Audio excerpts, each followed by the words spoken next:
Are we all? Are we? Who isn't? Who is not here? Please stand up.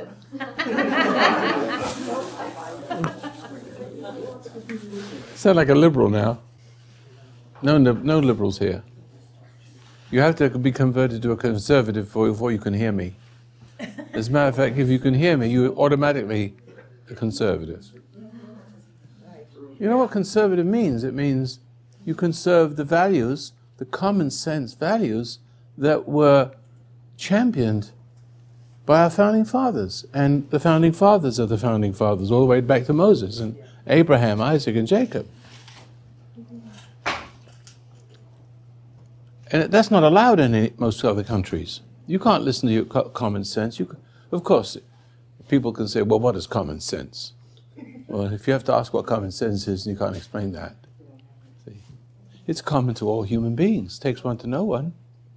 You may have different talents. We can't all be bricklayers. We can't all be scientists. Everybody has a calling, and we follow it, and we fulfill it. It's part of our social, service to one another. I do something better than you, you do something better than me. You know, so much better, it costs me nickels instead of hard all day. You can do it in minutes. You can make a widget for me in a minute. It takes me a whole year to make it. Thank you very much, but you make all those widgets. You have the skills to make widgets. All the parts to my car. I couldn't build one in 50 years. It's nice. But I'll have skills, and I know where I'm going with that. Why did I start off saying? Someone says something to me. You started talking about conservatism. Oh, conservatism. Founding fathers. Yeah, founding fathers. And so, but I was talking about common sense, and then I said, but what is common sense? And you shouldn't ask that question, because you wouldn't know the answer. If you don't know what it is, you can't explain it. It's just there. And if I go to China, there's a person who loves me and recognizes me, embraces me as a brother, sister. Oh, no, sister. But I embrace them as sister. You see, and so everywhere in the world I find someone who has the intuitive, and in Jewish it's Minterkennen, right? Minterkennen? It's people understanding. See, and, or Seichel. I'm talking to my Jewish friend in the front. I don't get to do that very often. It is what Jewish people basically are very famous for. An independent, clear-thinking person, and made possible by being surrounded by appropriate stops. Thou shalt not. Thou shalt not do this and all that. We shouldn't need those.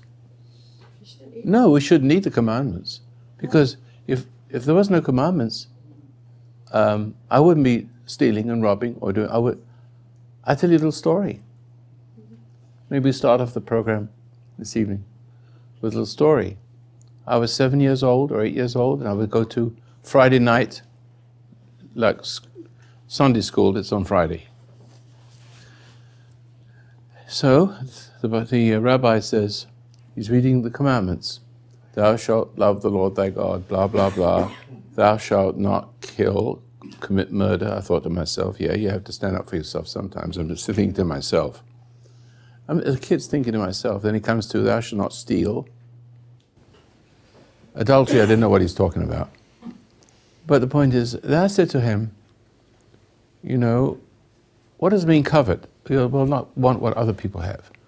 I said, why are you telling me these things?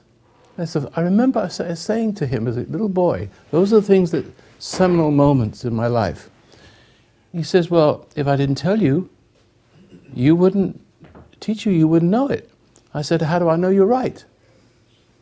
He got so angry with me. I knew it. I didn't have to be taught it. It's written in me. Wasn't it written in the heart of Moses? Was he taught the Ten Commandments? He was brought up as a heathen. A goy, in other words. See, he was a Egyptian prince, for goodness sake. How comes he knew more about Judaism than the Israelites? And he had to impose the Ten Commandments because they've been in captivity so long, 400 or 500 years, I forget. That's a long time to be in captivity and crying out for a redeemer, and not to be conditioned. You're to be free, but you're to be conditioned to become what you hate. There are a few people who didn't become what they hated. And so they were the leaders. What was it? Who were they? I forget. Who was the next person in line of Moses? Does anybody? Joshua, of course. I got the grandson Joshua. Anyway, there are people who were able to retain their common sense throughout the time of enslavement. But why do you think Moses had the common sense to wander in the wilderness for 40 years? He was the prince of the desert. Don't you think he knew where he was going? Why would he go round and round and round and round? Does anybody know the answer to that? Because if I was the commander-in-chief, I would have done the same thing. To let the generation die that came out of Egypt. To let them wither in the desert. Because look what they did. As soon as his back was turned, worshipping idols. Just like the Egyptians. They had become the thing they hated. That had him. He killed 20,000 of them right away. He put them to death. And then he let the wander. You know, maybe I should have had a radio program in those days. But I don't think I could have helped. Because there's two things involved with conditioning. It's easy to destroy a person's mind. You've heard me say that before. It is so simple. All you have to be is cruel to a little child. That's all you have to do. One time, the teacher, you then send your kid to the school, a precious bundle of joy that you hand it over to a teacher, you don't know who this is, and she picks your kids out because your kid's got common sense, he comes from a good family. That's a threat. In this modern age, that's a threat. I wouldn't send my kids to Sunday school, to public school. I took them out. And it's worse now than it was then. And I don't want to say anything about politics, about who wants to have an army of teachers. Army of teachers like we got now, you know, for every problem we have, to educate kids when they're 4 years old, preschool, to have teachers like we have now that destroy the minds of children. But the people haven't got the common sense anymore to see what's happening to their own kids. They sacrifice their own kids to bow. We're all conditioned. We don't know how to be parents anymore. We don't know how to be people anymore. We don't know how to be Americans anymore. So, I think the point is made that we at least have an opportunity in this country. There's still a certain amount of freedom. A certain amount of freedom, legally free. But you're morally slaves. Everyone in this room is a moral slave. You shouldn't need to be programmed to be a good person. What I'm doing here is doing what religion should do. Abraham didn't need a rabbi. Isaac didn't need a rabbi. Jacob didn't need a rabbi. Joseph didn't need a rabbi, did he? To be who he was. Moses didn't need a rabbi. I don't know where rabbis and teachers came in, but he was an example to his tribe. He was like Reagan was an example to us. Look what happened to us when Reagan came in power. He was like the dad we never had. We rallied to it. Our spirits rose.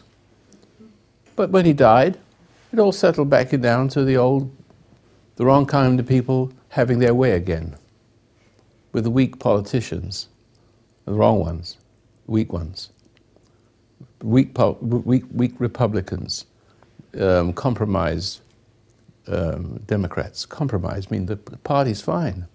But what if it's infiltrated with Marxism? What if it is? I keep saying that it is. It's not political, I'm saying it's a good party, compromise party. No one will talk about it.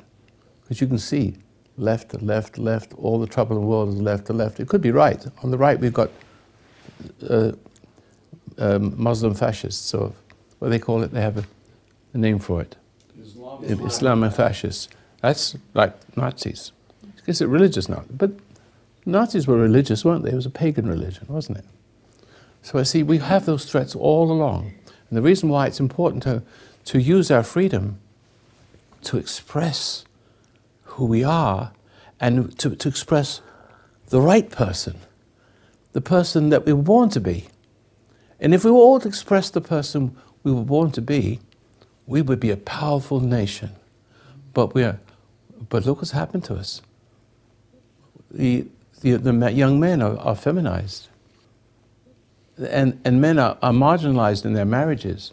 And their children get brought up by the state or by their mother, who's some other father who doesn't really care for them. Right? Something's gone terribly wrong. The laws of the heart, which were put on the books, now want to be thrown out. They want to throw the Ten Commandments out of the courthouse. The Ten Commandments are what I don't need, but bad people need them. So I think of my rabbi when he wants to teach me that, I don't need your Ten Commandments. The bad guys need it. I mean, that's basically true. If there was no commandments, I wouldn't commit adultery. I wouldn't kill anybody, except if they try to kill my family or something. Then they better watch out, right? It's not really kill, it's thou shalt not commit murder. That's the real translation, isn't it? Otherwise, Moses was breaking his own when Joshua brought down the walls of Jericho and wiped every person out, every man, woman, and child. I don't know if that's a wonderful thing to say, but the command says that thou shalt not commit. That might have been murder too. Who knows? The big debate could be on that any time, so I won't go there. Point is, it does mean to me, thou shalt commit murder, thou shalt not steal, thou shalt not. But point is, I don't have to be restrained with a straitjacket. So understand, when you go to church or you go to synagogue or you go to wherever you go, what you should be getting from that is freedom from it. You know, freedom from having to be told how to be a person. Why can't we all be humanized? Why should religion be a business? No, you might say, well, I got a business, but I'm always looking for new people. Some of you I don't help for a long, long time. You listen and you follow, and you listen to my program. I don't know you're out there. You support my program if you want to, and if you don't support it, I get by. The thing is, I don't want to herd you as sheep. I don't want to give you some rote system of learning like all the others. I want to give you back to what you were, what you could have been had you not been molested, brainwashed, religiousized, whatever, when a kid. Yes, sir. With world history and generation after generation, why haven't we as human beings improved ourselves with each generation? We have. We are better. America, if you want an example of people who have improved themselves and struggled against tyranny, they had to leave Europe. They had to leave England behind. And they brought a bit of the mischief with them on the Mayflower. Yeah, the Mayflower. They brought some mischief with them. Of course, you can't help it. You've got to carry the disease across the ocean. Of course, America's not perfect. But look, it allowed some very noble people to rise. And that's not the case in the history of the human race. Because, as I said the other day, and someone raised the question, I know, why is it the biggest beast and bully and pig rise as the head of the home as a rule? The craziest person runs the home. The craziest person runs, look at Ahmadinejad. What's his name? Is that right? I can't say it. I have a block. Is a nutcase. Right, so why don't we But- do but- something about that right away? Because what we have is we have people like you who are afraid to speak up, and we want to negotiate. You want to negotiate with Hitler? I'm doing a little history here. Not that I'm a no historian. Neville Chamberlain. I say Yeah. we go nuke Iran right now. Well, yeah, we hold that a second. Let's not jump to a conclusion. Yeah, I agree with you. But the point is, I remember as a young man, Movietone News, and see Chamberlain coming with a piece of paper like an idiot saying, "Peace in our time." Now here's a man. He's Right, a he was a mama's total boy. idiot. That's a mama's boy. That's he was a total idiot. But But what do we elect? Cannibals elect cannibal kings. And what will we elect if we're not careful? We are a debauched nation. What will we elect? That which permits debauchery and ennobles it, ennobles dependency, ennobles licentiousness, and calling that freedom. As I said in the beginning, there's only freedom. There's no such thing as freedom. It's the freedom from right to do wrong, or the freedom from wrong to do right. And then you have to discover what right is, because no one can tell you. You have a rough outline called the Ten Commandments. You have a very rough outline. But you can't be a human being by following that. It can only keep you as a group of people together, and it's very helpful. Throughout the generations, you have to give it to the Jewish people. That held them together as a group of people, and they were the closest thing to reality that you can find anywhere. Except, of course, a long time ago, and I'm Jewish, and I don't call myself a Christian exactly, because I don't like to think of myself, because I think Christians, for the most part, they're well-meaning, but they might as well be Jewish people, because they haven't left. Well, what about the Christians, term no, as Messianic Christians, Jew? no, listen, as Christians, as a true Christian, you live as Abraham. Abraham is an example of a person who lives by faith. He did everything not knowing where he was going, what he was doing, but he was following something. It became the basis of the Western civilization. So you throw the Greeks in too. Okay, I get it.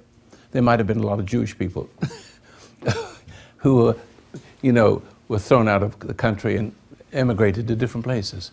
Sounds an awful lot like that. That's who a lot of them were. But what were they following? Why can't we see from history that George Washington, he wasn't a religious Christian person. He was a noble human being we call Christian. Christianity is not a religion. It's the freedom from it. Let me be very plain. Christianity is not a religion. You make a religion out of it, you destroy it. Judaism is a religion. You need the commandments to bind you, to keep you together, until you understand. Moses had to go to Mount Sinai and bring down the carved in stone, because it wasn't in their hearts. They saw all the miracles, the plagues, the pillar of fire, the passing of the Red Sea. You think they had faith. If I could do all that, people would follow me. I don't know if they would follow me just because I did magic tricks. But they didn't seem to bring them to faith. It was a hardness of heart. A lot of you have hardness of heart, lots of people, when you're violated. But you're born into freedom. And in this freedom, even in this freedom, there's dangers. Because you brought bad people over on the Mayflower with you. And I remember Machiavelli said, and I'll quote him, and this is always true, about freedom and about men wanting to do the right thing. Niccolo Machiavelli said, I'll paraphrase him. He says, it is good that men want to do good and achieve and do good in the world. He said, but every man that does, and woman of course, does good, there rises right next to him someone who would try to stop him, to do evil, right next to him. And he says, so he sees it even then. He says, so it seems to me that you cannot have one without the other. So it's a struggle for the freedom. Look at the struggle for freedom, what has become America. And now we have it. And now we lose it. Because you know why we lose it? Because virtue doesn't pass from generation to generation unless you have a noble father and a noble mother who loves the noble father. And what I mean by noble is not just religious. That won't do it. Because a kid from a Christian home does not have the spirit of Christianity. See? It's the spirit we're looking for, not the verses and chapters. And I don't care for the rabbi who babbles away on Saturday morning or Friday night and go blah, blah, blah, blah, blah, blah. I don't care for that. I don't care for the preacher on Sunday morning that tells me the same thing over and over and again as if I'm some kind of an idiot. But there's lots of sheep. And they gobble up the words and they go to the church and they put their nice clothes on and get a little brownie button of approval. That's not me. But that can't also become a nation. It's not good enough. We have 88% of Americans Christians and a small percent of Marxists running the country. Never mind Marxism. Let's talk about it. I know what it is. Dangerous stuff. They usurp countries. If I was one of them, I started the universities. I get hold of the health organizations, the government health organizations. I'd infiltrate all there, and pretty soon I'd have a whole country eating out of my palm of my hand. Can I say something? I need help. Yeah, thank you very much. I appreciate it. I'm going to address the noble father. Noble father, okay.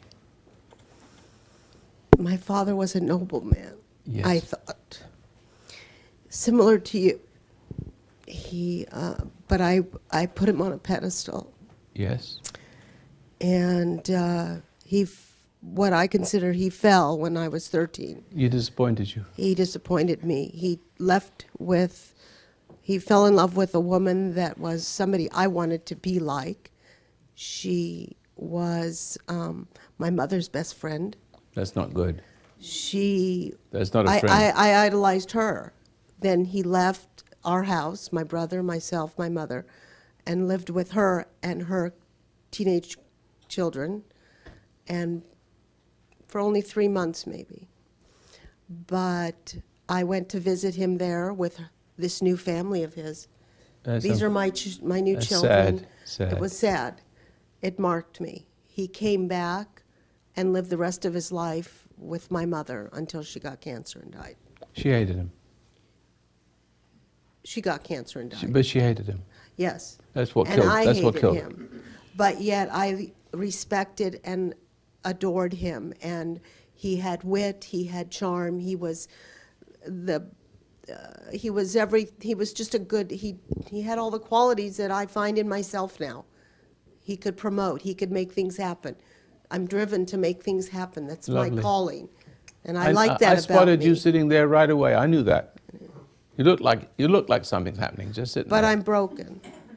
I look like something's happening. Okay, it is. But I know you have that. I know what you mean. That capacity. I do. And I like that about myself. And I'm creative. I have arthritis. I've had thyroid cancer. I'm not well. You caught that from your mother. You caught that from the hatred from your mother towards your dad. You have not forgiven him, even though you love him. You have a love-hate relationship with him. He died 3-4 years ago. Very sad, his death. What did he die from? Degenerative, just everything just stopped, fell apart. Smoked most of his life.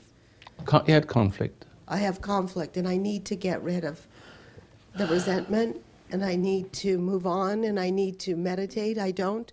My husband, for the last 3 years, has listened to the meditation every night and day throughout our whole house because it's over our Bose system. And I have heard the meditation. I have, by osmosis, listened to you. We listen every night, practically every night, 2-3 hours to your live call-in. Even all day Saturday, I'll listen to all your advice line, your old stuff, your new stuff, whatever. It doesn't We do lo- it. It doesn't we quite have do no, it. we are, and I don't mind saying it, it's okay. We are in the television business. We do not have a television. We only listen to, It's that bad, is it? ours we listen to. It's okay. We know what's going on in the world at work. We don't at home. So now I'm at this place where I want to not hurt. I want to not feel physically sick anymore. I'm done. See, when you don't want to, if you don't want to hurt, you have to not want to hate. Hurt hates. Hates hurts. When you hates, you hurts. Do you see how I've combined the idea? There's no distinguishing between hate and hurt. So when you get your feelings hurt, it's really hate that's hurting. I can be betrayed and feel the twinge of betrayal. You can sense it. And I've been betrayed a number of times in the world I live in. And I get used to it now. But I don't hate the hurt. It passes for me because it doesn't become a traumatic event, and a multiple traumatic event.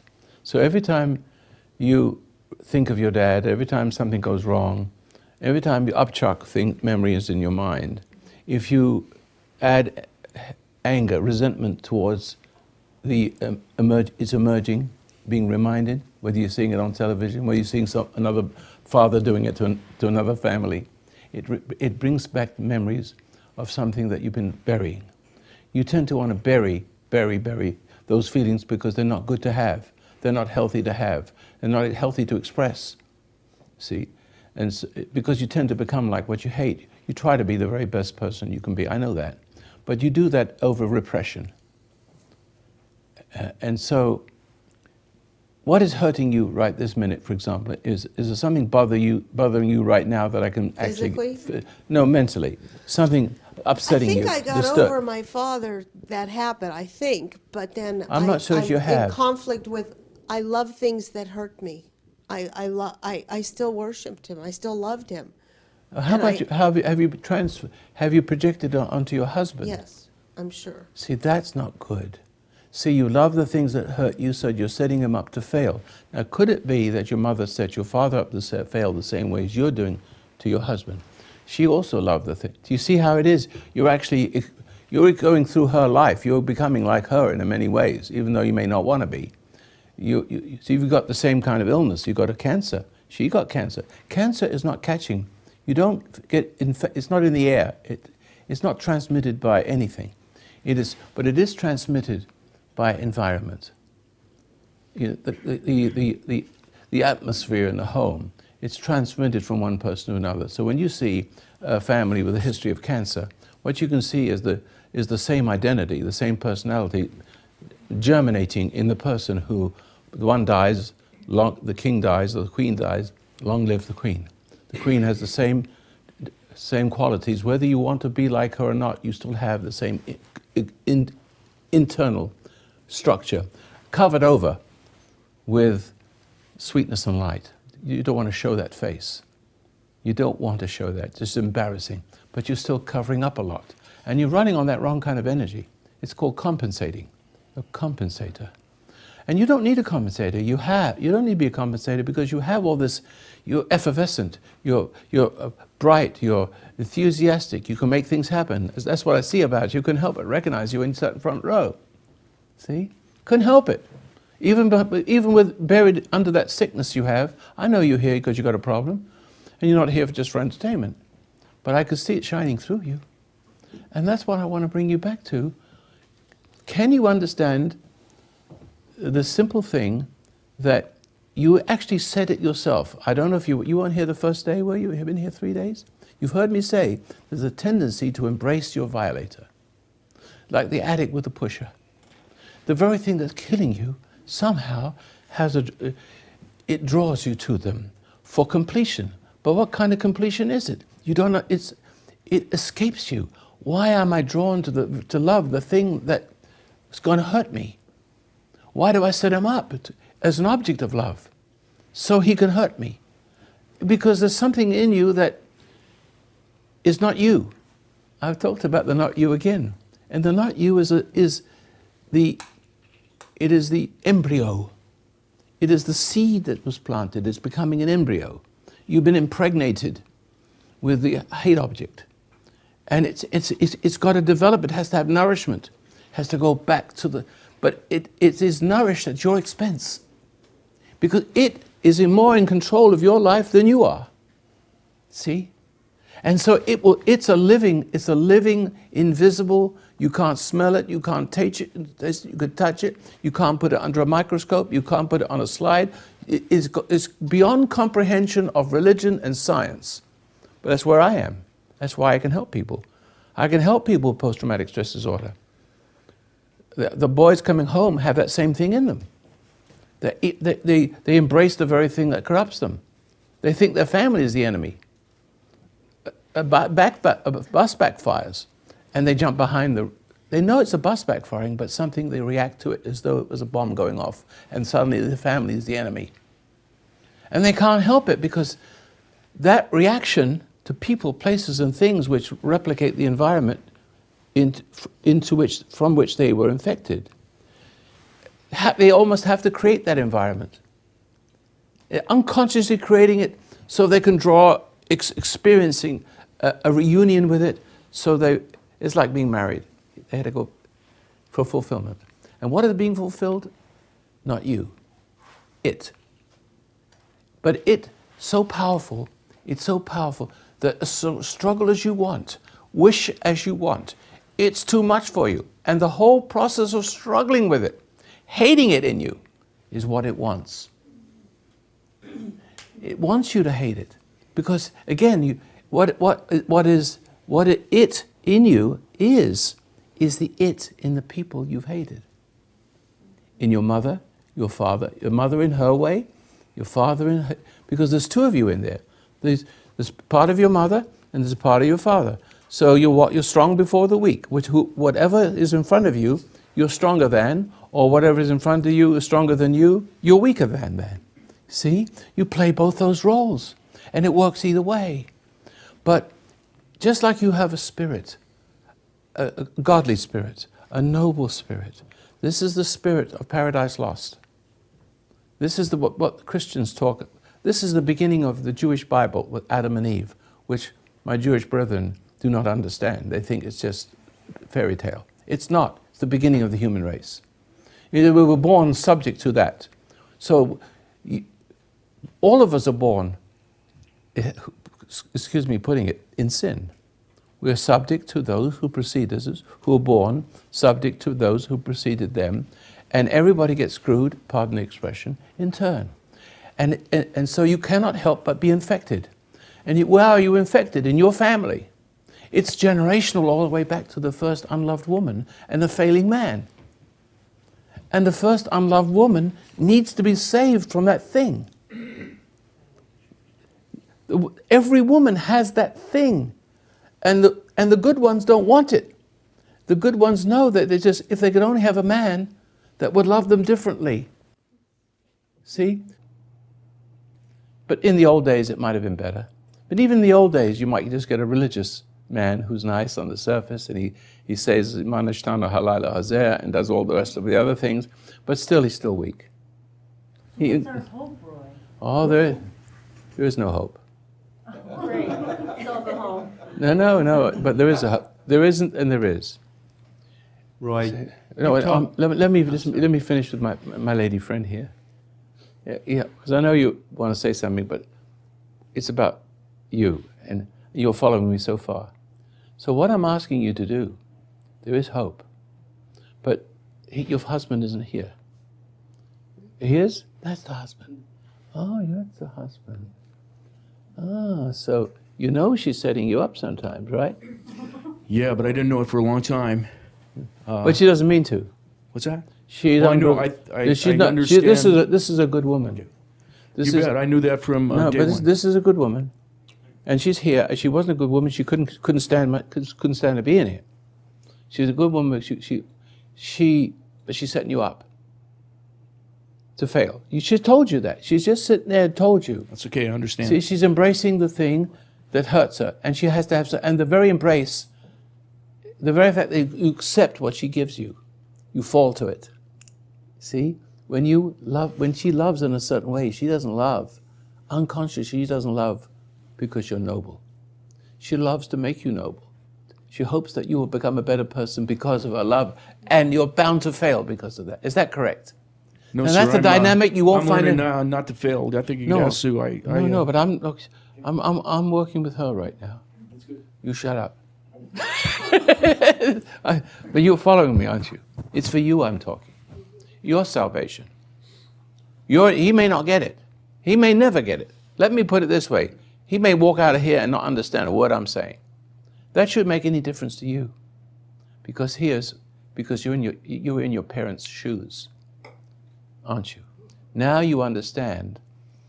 But why? Because you are behaving like your mother. Why your father ran away. And how does a man run to... Where does a man get salvation? Where does he get it? To another woman. There's no God. If there's no God in his life, he goes to another woman to save him from the last one. But my man has a God. But for me... But you're doing your thing just the same. You're not happy. I'm not happy. I'm eating my feelings down. I'm out of control, and I'm hurting. Yes, but I'm describing what the hurt is. You're carrying over something from one generation to another, and you are being acted through. You are programmed to set him up to fail, and you don't want to do that. You really don't, do you? And you'd wish he'd understand you, but he doesn't quite understand. He doesn't understand you at all. He's a noble man, right? You've married a noble man because that's what you want. But why would you set him up to fail if he's a noble man? You can't help yourself. You're driven. Now do you understand, in Christian parlance, I'm not trying to convert you to being a Christian, don't get me wrong, but in Christian parlance, there's efficacy in being saved. Because you can't save yourself. You've heard me say, you cannot reform what has been deformed. And how was it deformed? You observed your parents. And the parents you think as a little child, idealistic, that they should be better than that. And at one time you actually idolized your father because he was what you knew in your heart a man should be. But he was being eaten away by the game that you were playing with your husband, your mother was doing with your father. And then he thought better of it and came back. But the deed was done. It was broken. You're broken, right? It only takes that little thing to appoint and be disappointed.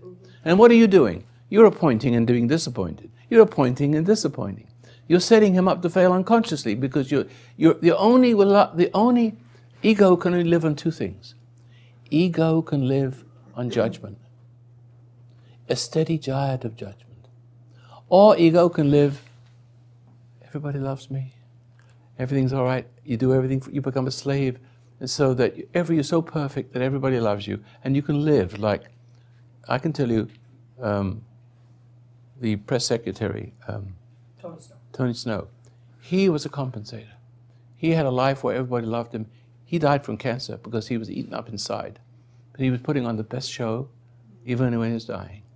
He didn't know, he could not face this, something was happening inside him, was tearing him apart, eating him away. But on the surface, he wants to be, what you saw in Tony Snow was the kind of person Tony Snow would be if he could be Tony Snow. See? But he compensated because he'd lost ground. He was tormented by something he never talked about. He kept it to himself. I wish I could have talked to him because I might have been able to help him. But I hope I can help you. So you can see now the dynamic, but your mother and father didn't have the opportunity. There are some people who find it, but your father never found it either because he died in a mess. He came back to a life and he couldn't help but be part of that game, and your mother couldn't help be part of that game, and it went on until they died. It kills everybody. Everybody dies from what we're talking about. You die from it. You're going to die from it if you're not careful. Don't need to. All you need to do is forgive your parents because you're standing in their shoes and you see you can't stop. You can't stop the game. It's inherited. You're born subject to it. Through one man, sin, first failing man, He listened to, because you hearkened unto the voice of your wife, and she listened to the guy with the horns, right? Whatever it was. And so his loyalty was transferred from the unspoken word in his heart. You have an unspoken word in your heart. I'm speaking the unspoken word, I'm putting it into language, but you're tracking with me. I'm putting into words what you think and couldn't put into words. You knew it and sensed it, but you're still troubled because you didn't know the way home. See? So in the beginning, Adam has the only one who has the choice in the human race, only one person. And he transfers the loyalty because he doubts what he knows is right in his heart. And he transfers, he is seduced. He eats of the fruit like stealing. Have you stolen the money from my night table, young man? See? No, Father. Johnny made me do it. And this is systemic. So it is good that we are born this way because we eventually we know what we're getting out of. Because God in his wisdom knows that we couldn't possibly know what we were getting into.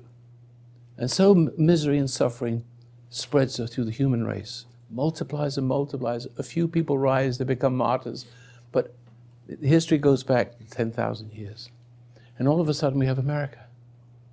And still we've got misery and suffering. It doesn't. And unless we overcome the misery and suffering, there'll be another civilization buried under the sand. It's still the same body politic rising. To understand, I'm sitting on a woman's doorstep, giving women rights, when all you need is to show how men to be right. So all you need is to show men how to be men and how to deal with women graciously and firmly and not call mother out of them to support their ego. See that? Ego's a beast. Maybe you knew your mother wasn't a very nice lady, and maybe you saw your father sort of putting up with it in a very noble way. But if he hasn't got the grace to deal with it, he'll fall. And that's what you saw. And then your mother put the little poison into you to hate your father. See that? And now the body of the father is the office. Like presidency. That's the office. The spirit of the father is in the body. That's the soul of a man. And the soul of a man who owes allegiance to his creator, like Reagan, there's something about that man that was very noble. And you knew he was God-centered, and you could love him without you can love him, respect him in a way that did your heart good. You see? And relieved you of, made you a better person to love him because he was lovable. I want my children to love me, but not because I want the love, because it's good for them to love a good man. I want to be a good man. I want them to love the good. To love the good in me is to have the love in a roundabout way of opening the back door and letting it in. See, they're embracing the good in me. They can't help but embrace it. If you embrace Adolf Hitler on the surface, you'll be embracing his evil. Inside, the door opens. Inside, and it comes. See? So you need to love your husband, but you need to love him not with an emotional thing. Not you got to look at just this little irritation inside you that enjoys judgment, because you've lost what love is all about. When you hated your father, you actually got separated from what love was all about. Isn't that right? The father is the office. The person in the office has fallen. There's no God. He's disappointed you. You appointed him and disappointed you. And all of a sudden, this hate. But that's what sin does. That's what it does when it germinates into a father or into a mother. Sooner or later, it will disappoint you. Sooner or later, it's going to fall. And soon it's going to break your heart. And it's going to separate you from God. Separate you from a little shiny little girl that had so much life when you were born. But you can't help it. And you're going to disappoint your children if you're not careful. See? You are. They aren't stupid. They got common sense. They see what's going on inside you. And they don't say anything. Maybe they do something, but they can't change you. you're still going to affect them. And if they love you very much and you die from cancer, you're going to disappoint them too. See? Because you shouldn't be dying from that cancer. You shouldn't be leaving alone on this earth. They know that you're being eaten alive, like your mother was eaten alive in the same way. You see? They know it. You've got to be alive for them. You've got to be really alive. But you have to be alive in your Creator. And you need to find that path back. That's what meditation's all about. See, so you can't look through yesterday's eyes. You can't let that thing live through you and think through you and play this little game with you. And unconsciously, you know your husband is not a perfect man, but he's a good man. But the trouble is, the way you mingle with him is you need to become conscious of it. This is what I'm trying to do right now. I'm not trying to change you, but I want you to be conscious of this silly little process, that the very disappointment of your mother and father, both of them, in their own way, your mother in her way, dad in her way, that disappointment, a big hate goes up, and the door opens, and the demon of doubt comes in.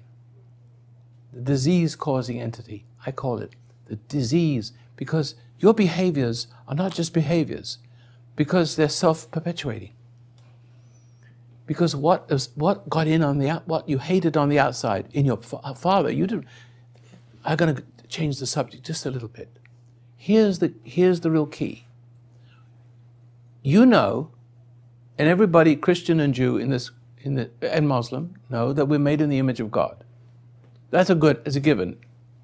Even though we are deformed from it to some degree, right? But there is a noble side of us that can shine. But we are deformed away from it. But the evil that operates in people and in you, it's evil that's operating in you. It pulls the strings of who you are.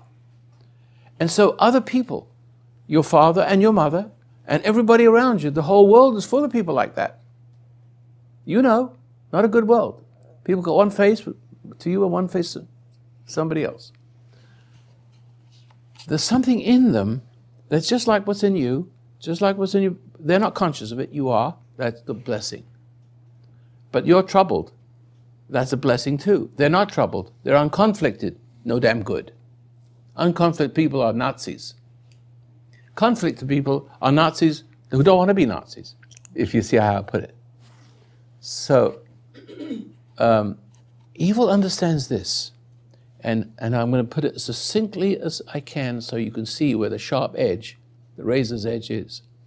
There's something in the person who themselves doesn't know is pulling their strings, and they don't know they're being wicked. They don't know they're being mean. They don't know they're putting you down. They don't know they're sort of praising you to pull you down, to be dependent on that praise, to demoralize you and abuse you, your need for them. They don't know the modus operandi. They've all gone to the same school of Beelzebub, so to speak. The modus operandi is always the same throughout the centuries. Just like goodness is the same. And noble is bravery has never changed. Honor and integrity has never changed. Even in pagan days, there was certain honor there.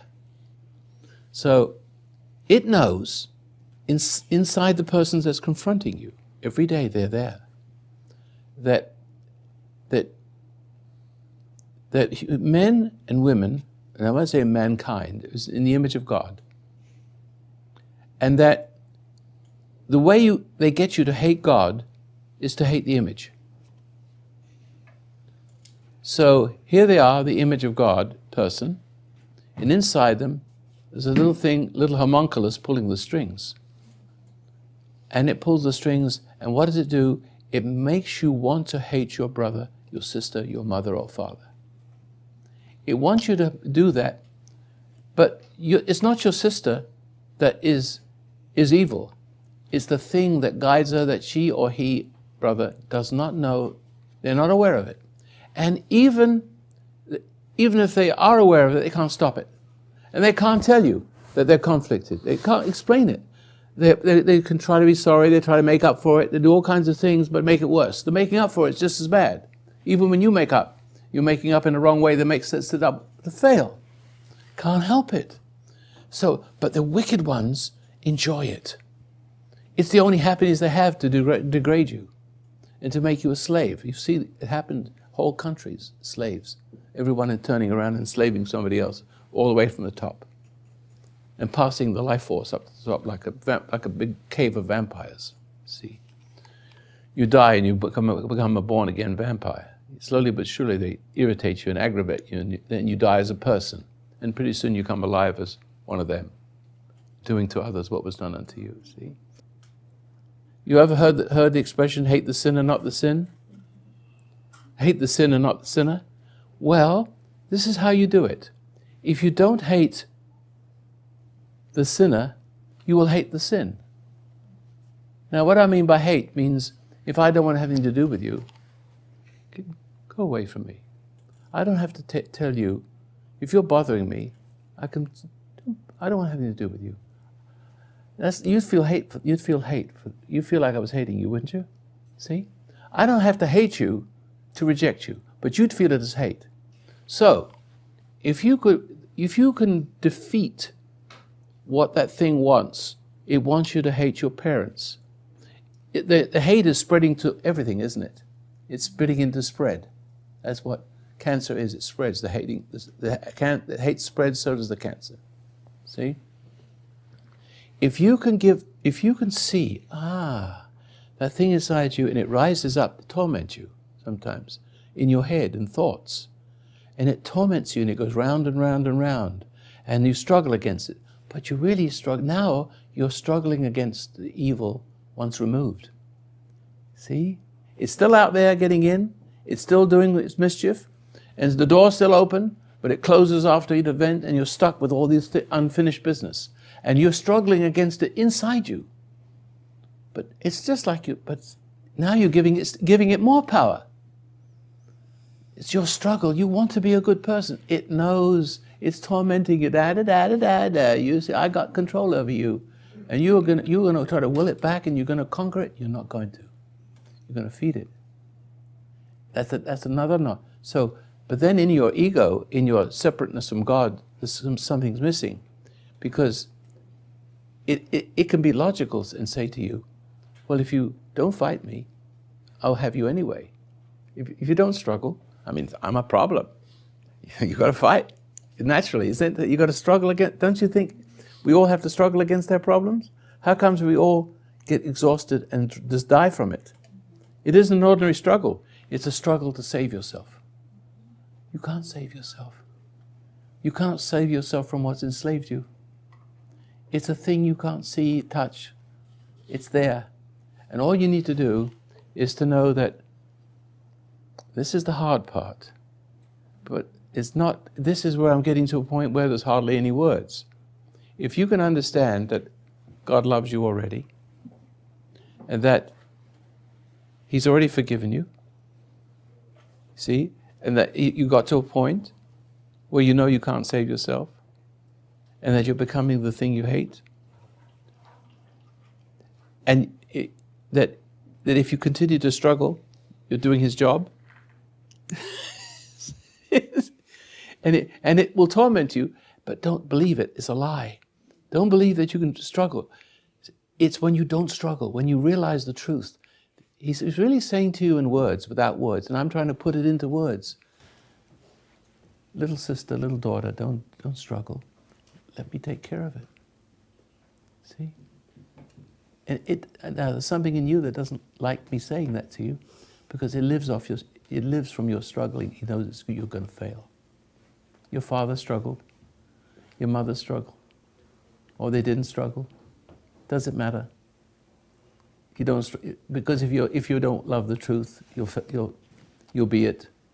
If you do love the truth, all the more reason why you struggle hard, because you want to be good, and it traps you with your own idea of goodness.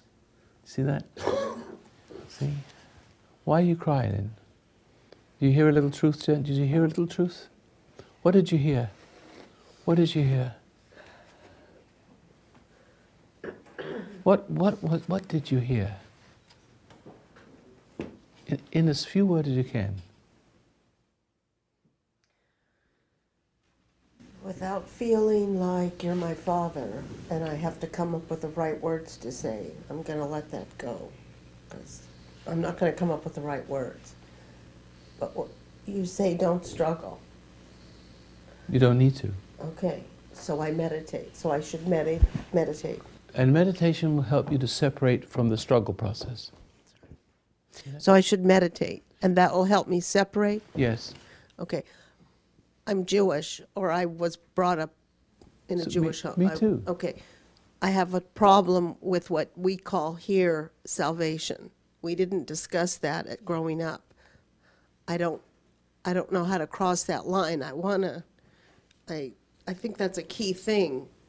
Let's put it this way. So how do you explain it to someone like me? You cannot allow your upbringing to control you. Okay. Because part of the upbringing brings with it the same kind of mischief. You have to depart from upbringing. And Jesus says, he said it himself, he says, you make the laws of God to no effect by your traditions. Your traditions are a substitute for righteousness. You see him doing all those little rituals for eating, the rituals for this, the rituals for that.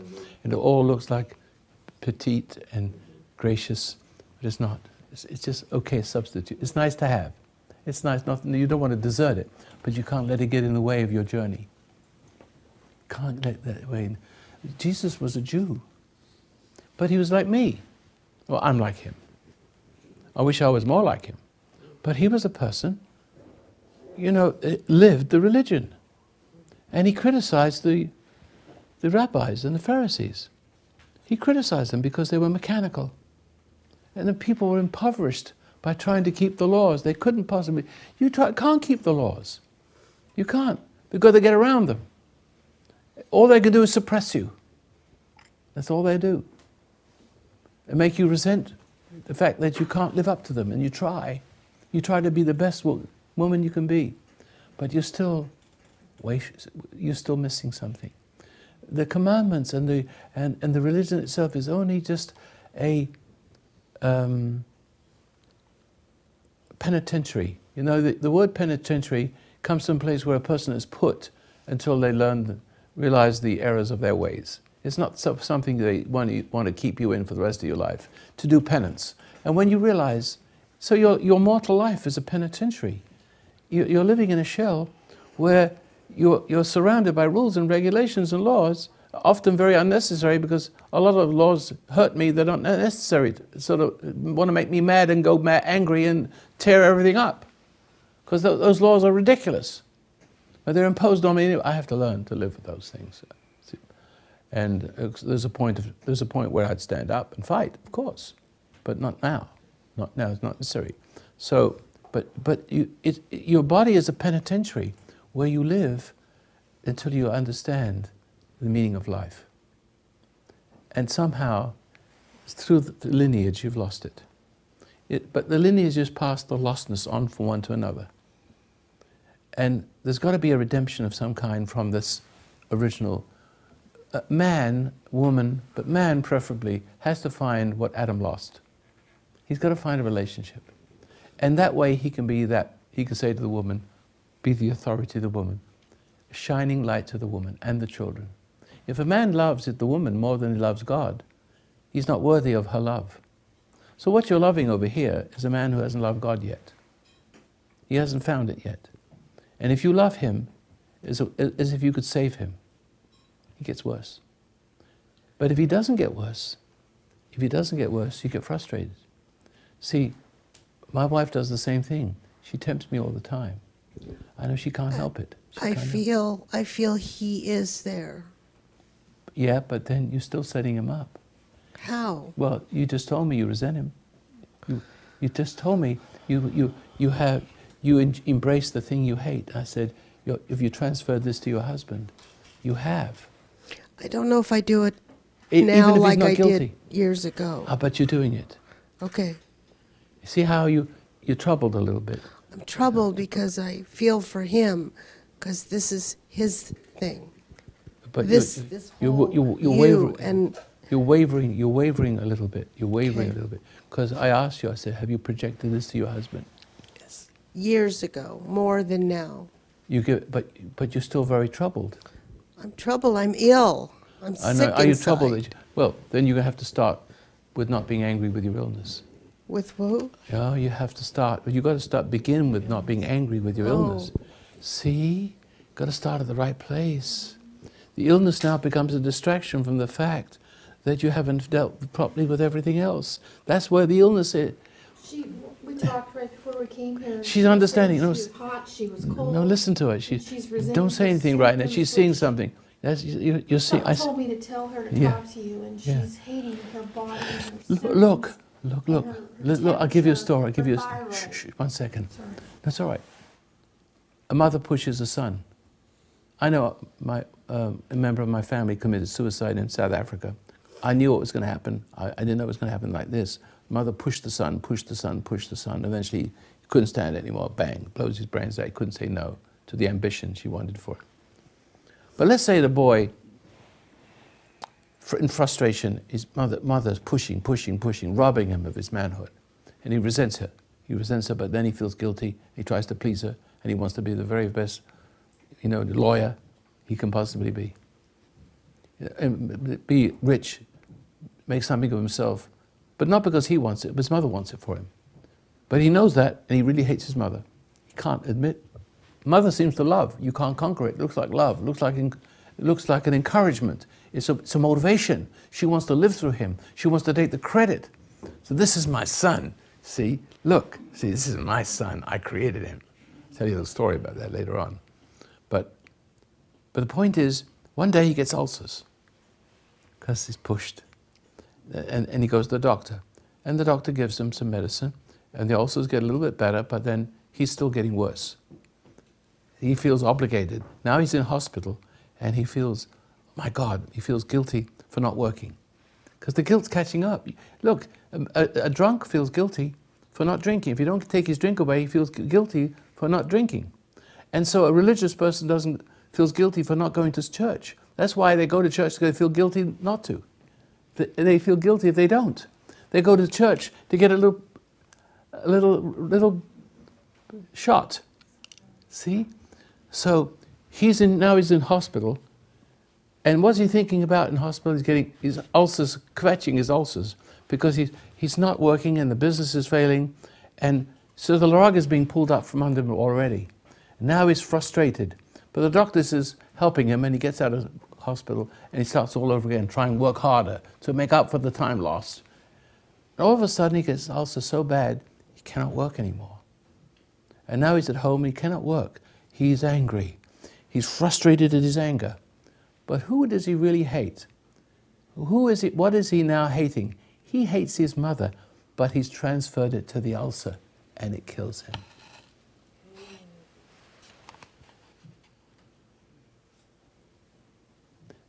See that? He'll transfer it to the thing itself, the outcome. He can never face the fact that he hates his mother. The spirit of the mother is eating him away. He's trapped. And you know how many people die now every day? The mortuaries are full of broken people. I would not want you to be one of them.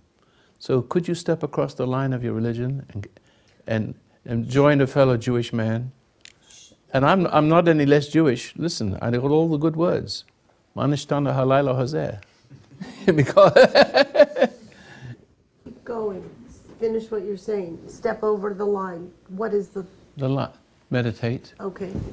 but be ready to give yourself wholly to your Creator. Okay. In other words, you've got to give up that silly little will. The little will that seems like if I just push a little harder, if I love him a little bit more, he'd be better.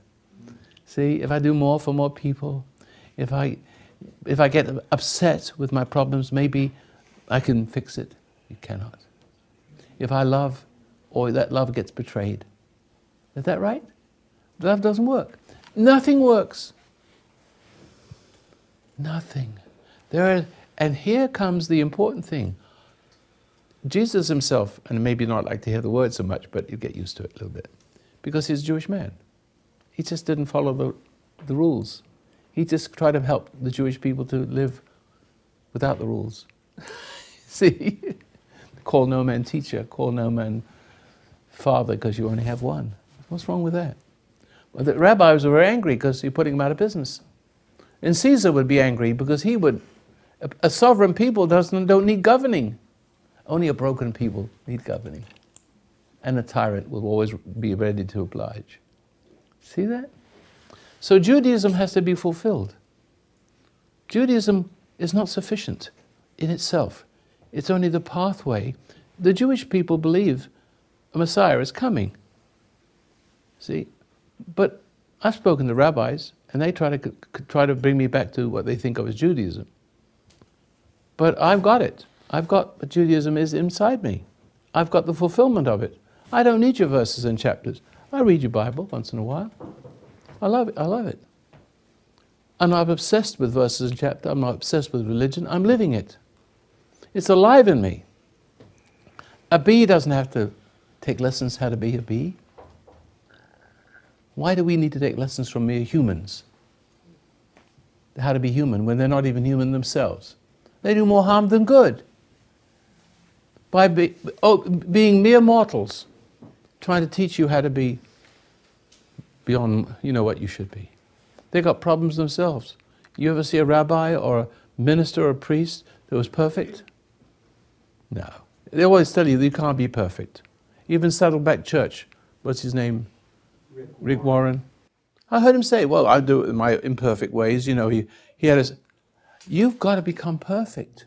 It's a whole new ball game here.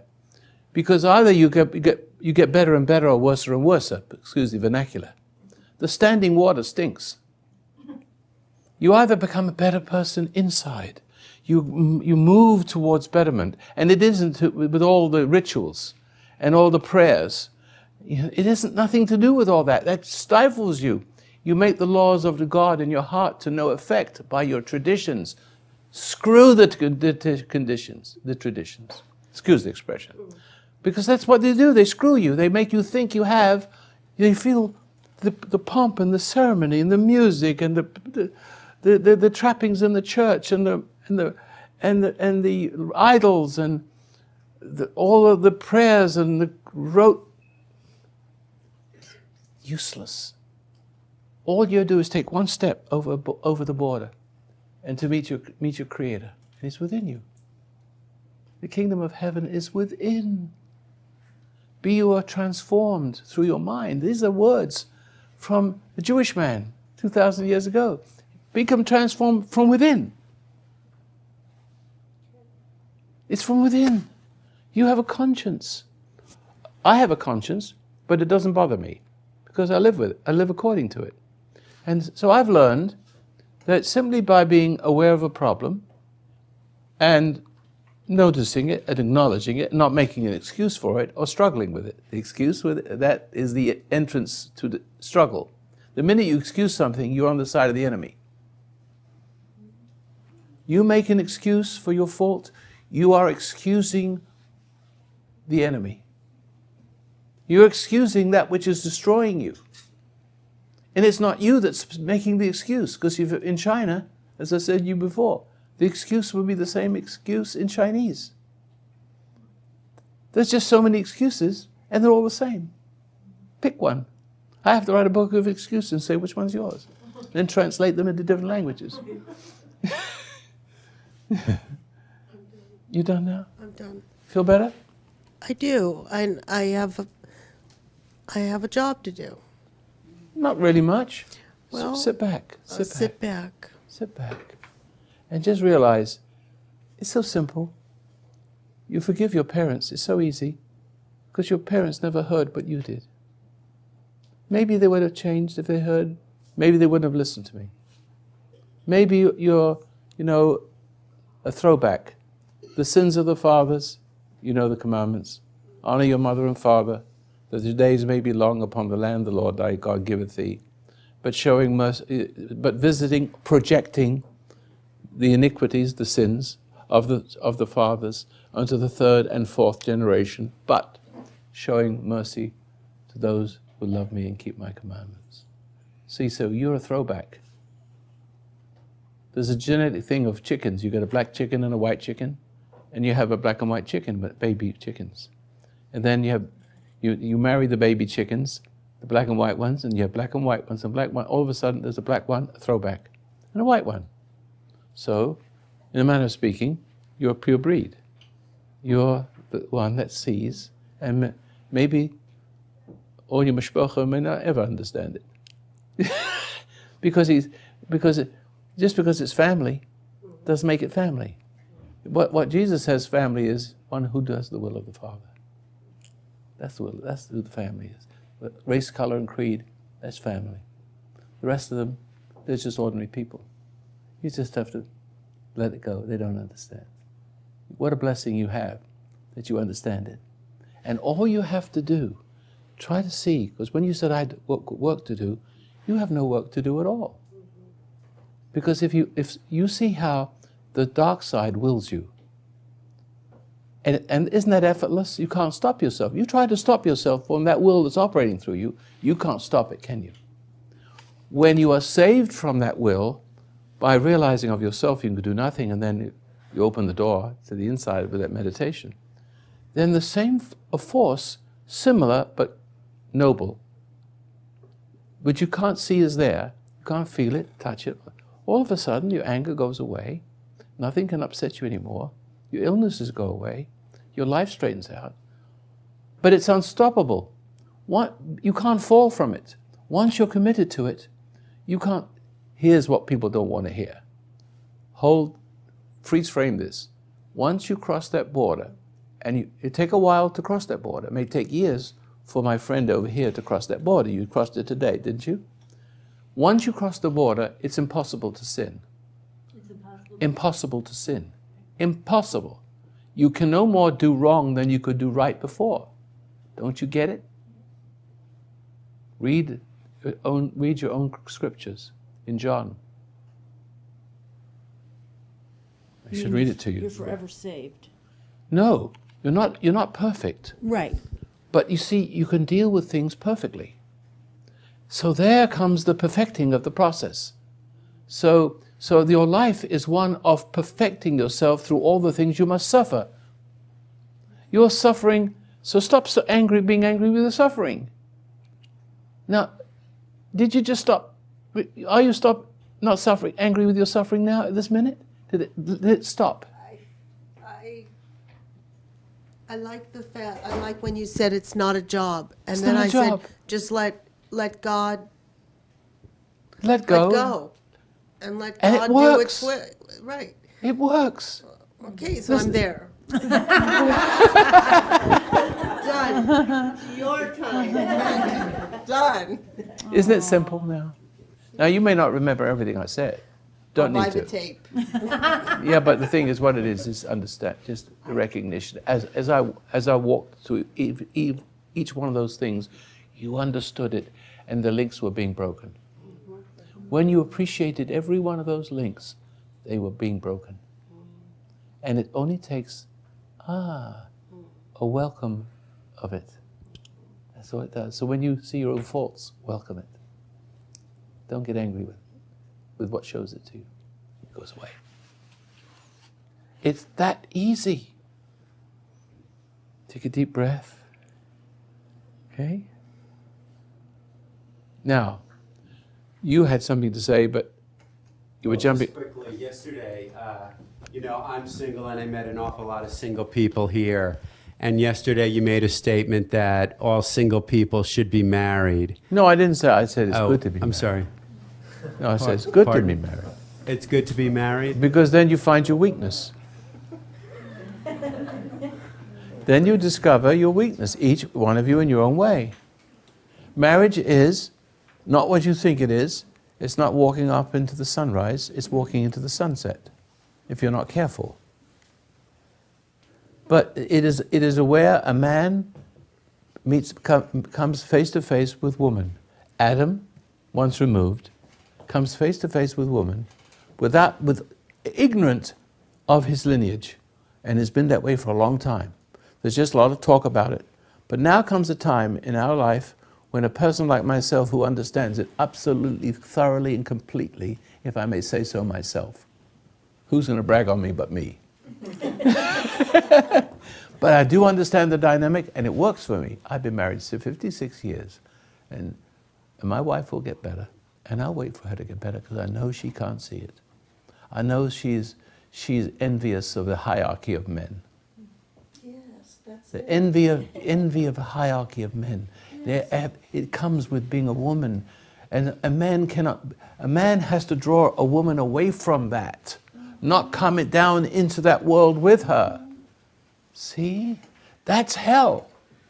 It's hell for the woman, because the man is the goose that lays the golden egg, and she kills him, and she can't help herself, because he makes her kill him. He calls on it. Love me, please. Mommy dearest. So, Roy, if you've become, I'm sorry, do you want to finish with Let's him go ahead. first? We'll take you next. If you've become a better man as a woman, if you've become a You better call a man man, as a woman? yeah, please look. This Yeah. is very serious. No, okay. I have become a better man than the men in my life. Okay. I recognized early on that I was a better, stronger man than my father, and then I proceeded to marry 3 men that I was a better man than they were. And I totally agree with you that women are always looking for the man, but there aren't real men. Then leave him alone. So what do I do now? Your problem is you're looking for a man. No, I've got a male in my life that I'm married to. He's the mailman.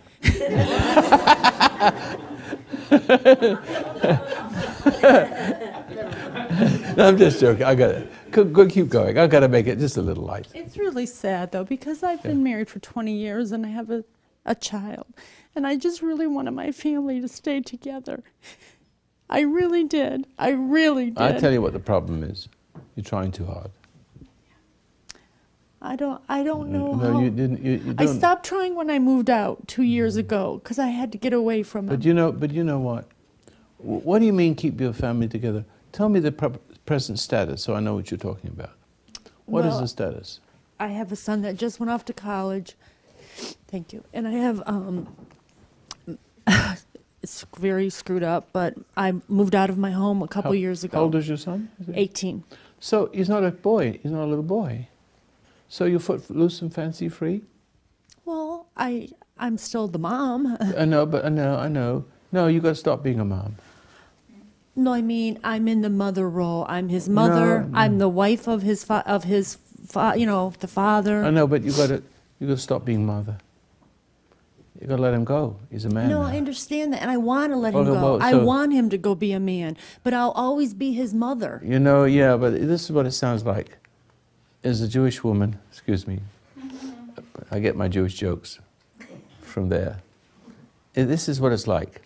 Son, I tell you what, I love you. You're 18 years old now, maybe 20 years older. And you know, you need to meet a nice girl, and you need to settle down and get married. Don't worry about me, I'll be all right. You know, but you know, your mother loves you. She wants to set you free. You got to live your own life. Never mind, I can make it. You get the driven? She wants to go on being mother. No, I assure you that is not the case. Here's my guilt Well, of being the mother. So what's this business All right, of let being? me just tell you. I'm just vetting you out here. All I'm right, vetting you. my guilt of being the mother is that With my first marriage, when I was the mother, my son committed suicide. Oh. And so this time around, I was just trying to get it right and keep the family together. No, I told you, that's what's wrong with you. You're trying too hard. And But don't I have a responsibility like you no, do? No, You have a responsibility No, to my- your my- wife my- and my- your no. family. no, but my sons are not my responsibility anymore. When I see them going astray, I go knock on their door. That's what I do.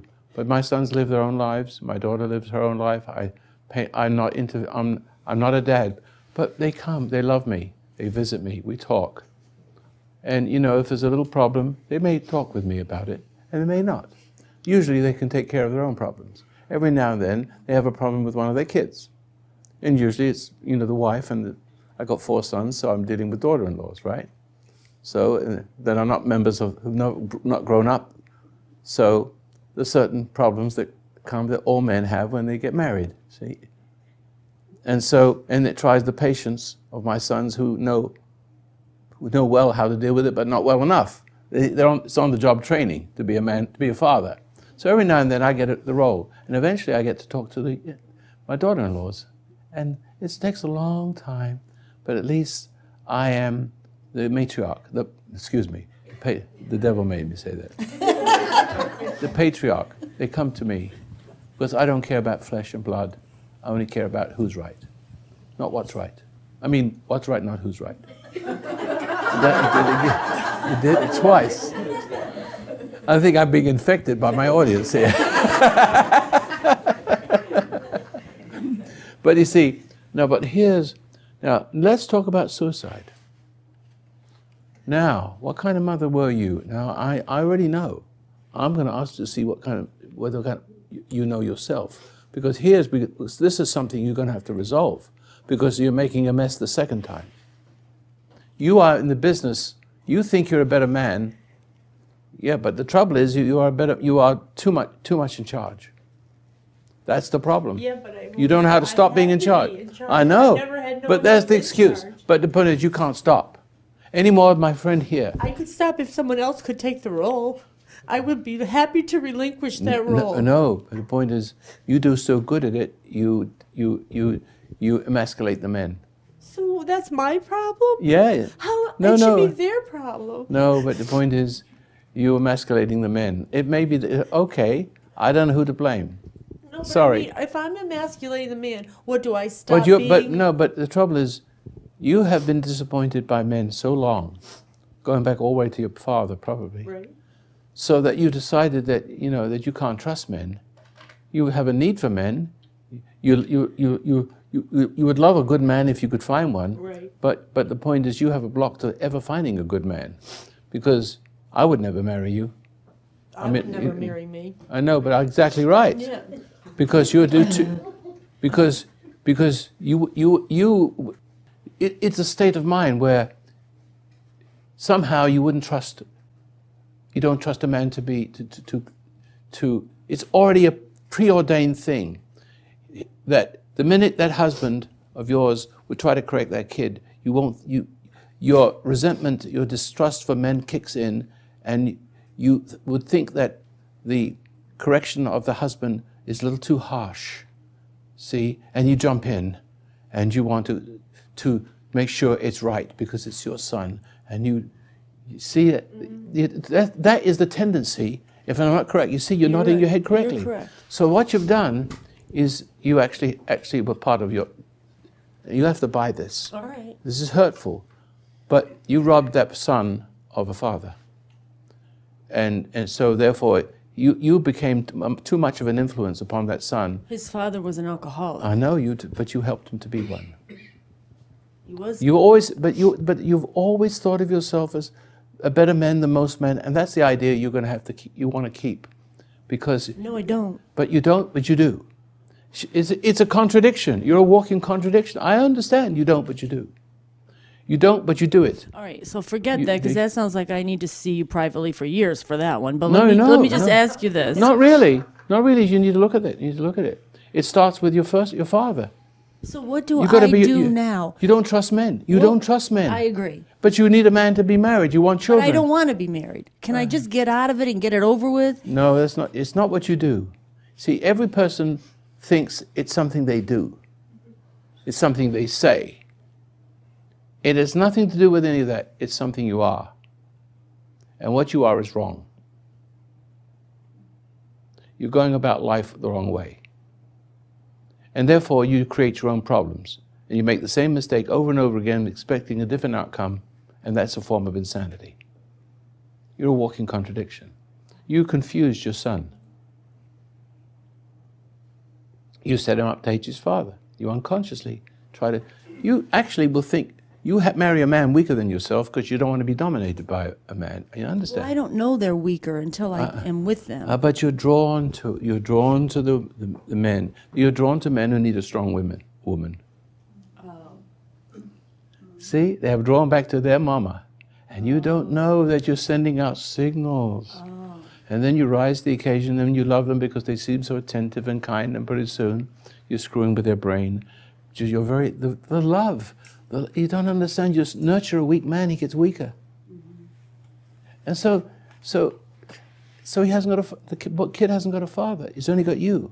And you keep loving him and spoiling him and wanting to give him all the goodness and all the... But you have no powers of correction. You're a broken person yourself. And he's confused by this.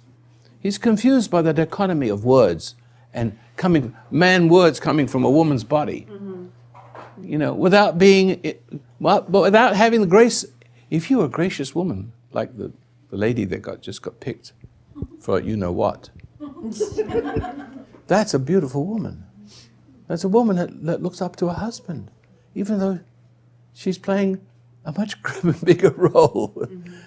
I can't say it, you see. I can't say it. But you got my message. She loves her husband. She understands the rules. My husband is first. I'm second in command, even though she is...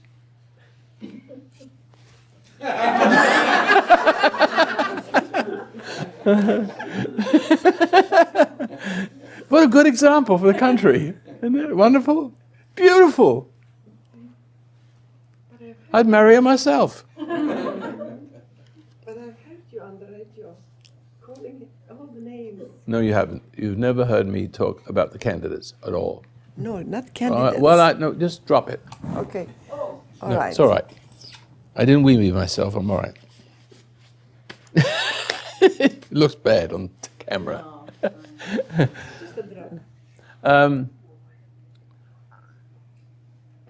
Yeah, I don't talk about candidates. I'm careful to avoid, getting you to vote for somebody.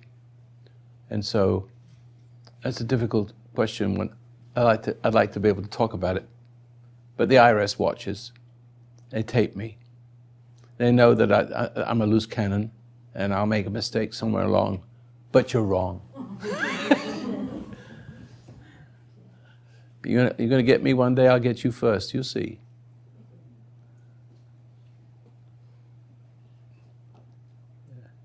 Yes. I have a quick question.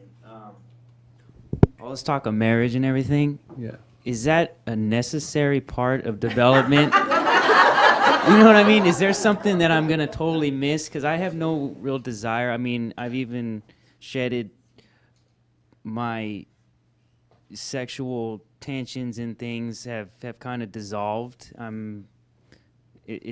feel pulls here and there, but I don't have that anymore. I don't feel like that's a part of me anymore. It's good. And that part's gone out, but as far as like But marriage, it could come back at any minute. Oh yeah. Everyone is still. We'll give you a little surprise party one day. All right, but like right now, I'm not. I know your melt meaning. The Yeah. question you want the question answered, don't you? It's good for a man to be married, Okay. but it's not good for a man to marry just anything. Okay. It's good for a woman to be married, but she better be careful about her own emotional state. And what is it that attracts? Is it weakness that attracts? Is it because he got a lot of money and he's fat and he's ugly but never mind, you love him anyway because he got money? So she's very sexually exciting because he got a bald head. He's 500 pounds, but he's got money. I've seen that happen with that lady, Nicole, somebody or other. It never got her anywhere, did it? She was having sex with a corpse. But she got rich. And no wonder. That's what happens. You have sex with a corpse for money. Oh, it was. I have to say that I had been married in the past, and No wonder you gave up sex. Yeah. Yeah. Pretty much. It was a pretty bad situation. But you know why? I can tell you why. Yeah. Because you were weak. Yeah, I know that. I can And she totally ate you. see that. And she ate you. She had contempt for you. From the very beginning. Yeah. I can totally see it, and I'm sorry for that. Same old story. But you can be sorry, or you can be sorry all you want. Yeah. But you didn't have it. Right. You can't blame the woman. She No. might have been a noble woman. You could have been just the right one for her, I know. but you're not, and you have to suffer. Right. Isn't it all suffering? We all come back to the scene of the crime. Adam comes back to Eve, and he has the chance to do it over again and say, put the fruit down, Eve. And that's all she wants. Exactly. When she look, you're not going to deny her what's good, all right? But you will deny her when she tempts you for a fur coat or buy something that really isn't necessary because she wants her way. You know the difference, don't you? Right, You don't have yeah. to be a rocket scientist to know the difference when somebody's willful. And so that's what you need to find. So I've suggested to you, young man, that you're on the right path now. Why don't you don't walk around, but you know, do you do any exercise? Yes. What kind of exercise do you do? I fight. You fight? Yeah, I do Boxing? like Muay Thai, kickboxing, and wrestling and stuff. Oh, good. Yeah. So that's good I'm for really you. active. That's good. But what you need is spirit. My wife loves me, and she does not. She can't help herself, and I know that something in her that blocks. That's that spirit of the hierarchy of men. I said, and you don't understand. You have that spirit that hates men. Hierarchy. It's not just your father. It's that spirit that wants to rule the world through you, and own me through you. But she can't see that yet. She's a very high-spirited, smart, intelligent woman. She's not a wimp. She can do my radio program and give you some really good answers. So you wouldn't know that's the woman I'm talking about, see. But when it comes to me, I mean, she's good in business. We have several houses, which we have, after 80 years, I've been very wise with my money. I let the tenants pay off the mortgage, and I now own the houses, and I have a little income. I don't need the foundation, so I don't need a big salary. So that's how I work, because I don't need a lot of money. I'm happy with my 10-year-old car. I love it. I love it because it's a mechaya. Mechaya means in Jewish, it's good for your heart, because I'm driving a car that is not only brand new at 10 years old, but I can make a buck on it when I sell it 20 years from now. That's a machaya. See, a new car, any idiot could do that. So I got money to do other things with. Like sitting here talking to you, I wouldn't be here if I hadn't been wise with money and to turn over a nickel before I bought a 5 cents candy, which is now $1. Right? So where was I going with it? I have a tendency to run off on a tangent, but somehow it's connected. You're talking about marriage Yes. for him. Well, what was the last thing I said to you about marriage? Exercising. Oh, yeah, exercise. Yeah, but you see, what you need is to exercise character. Yeah. And so you need to walk around, nicely dressed, get a nice, start your own business. Start your own business wherever you can. Don't work for people all your life.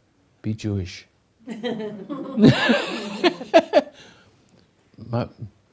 Don't work for someone until you don't need to work for someone. Save your money. And not in divorce lawyers and stuff, Save your money and build something 5-6 years from now. And then you'll develop a character that radiates, and you'll draw all kinds of women. You'll draw them, but there's going to be a woman watching you that knows you're not a womanizer, that even though they're all flirting with you, you don't take the bait. There's a woman watching you, and there's a way about you that doesn't press your opportunity. See? Press your advantage, which doesn't turn out to be advantage, it's disadvantage, right? So there'll be women watching you, and they won't be sexually exciting to you. The one you're going to marry isn't very, very sexually exciting, but because you're spiritual. If you're not spiritual, what you want is a sexually exciting woman. You're not wanting a real woman, because a real woman makes you uncomfortable about what you want to do with her. The girl of your dreams is a nightmare of schemes, man. That fulfillment you don't want. Right.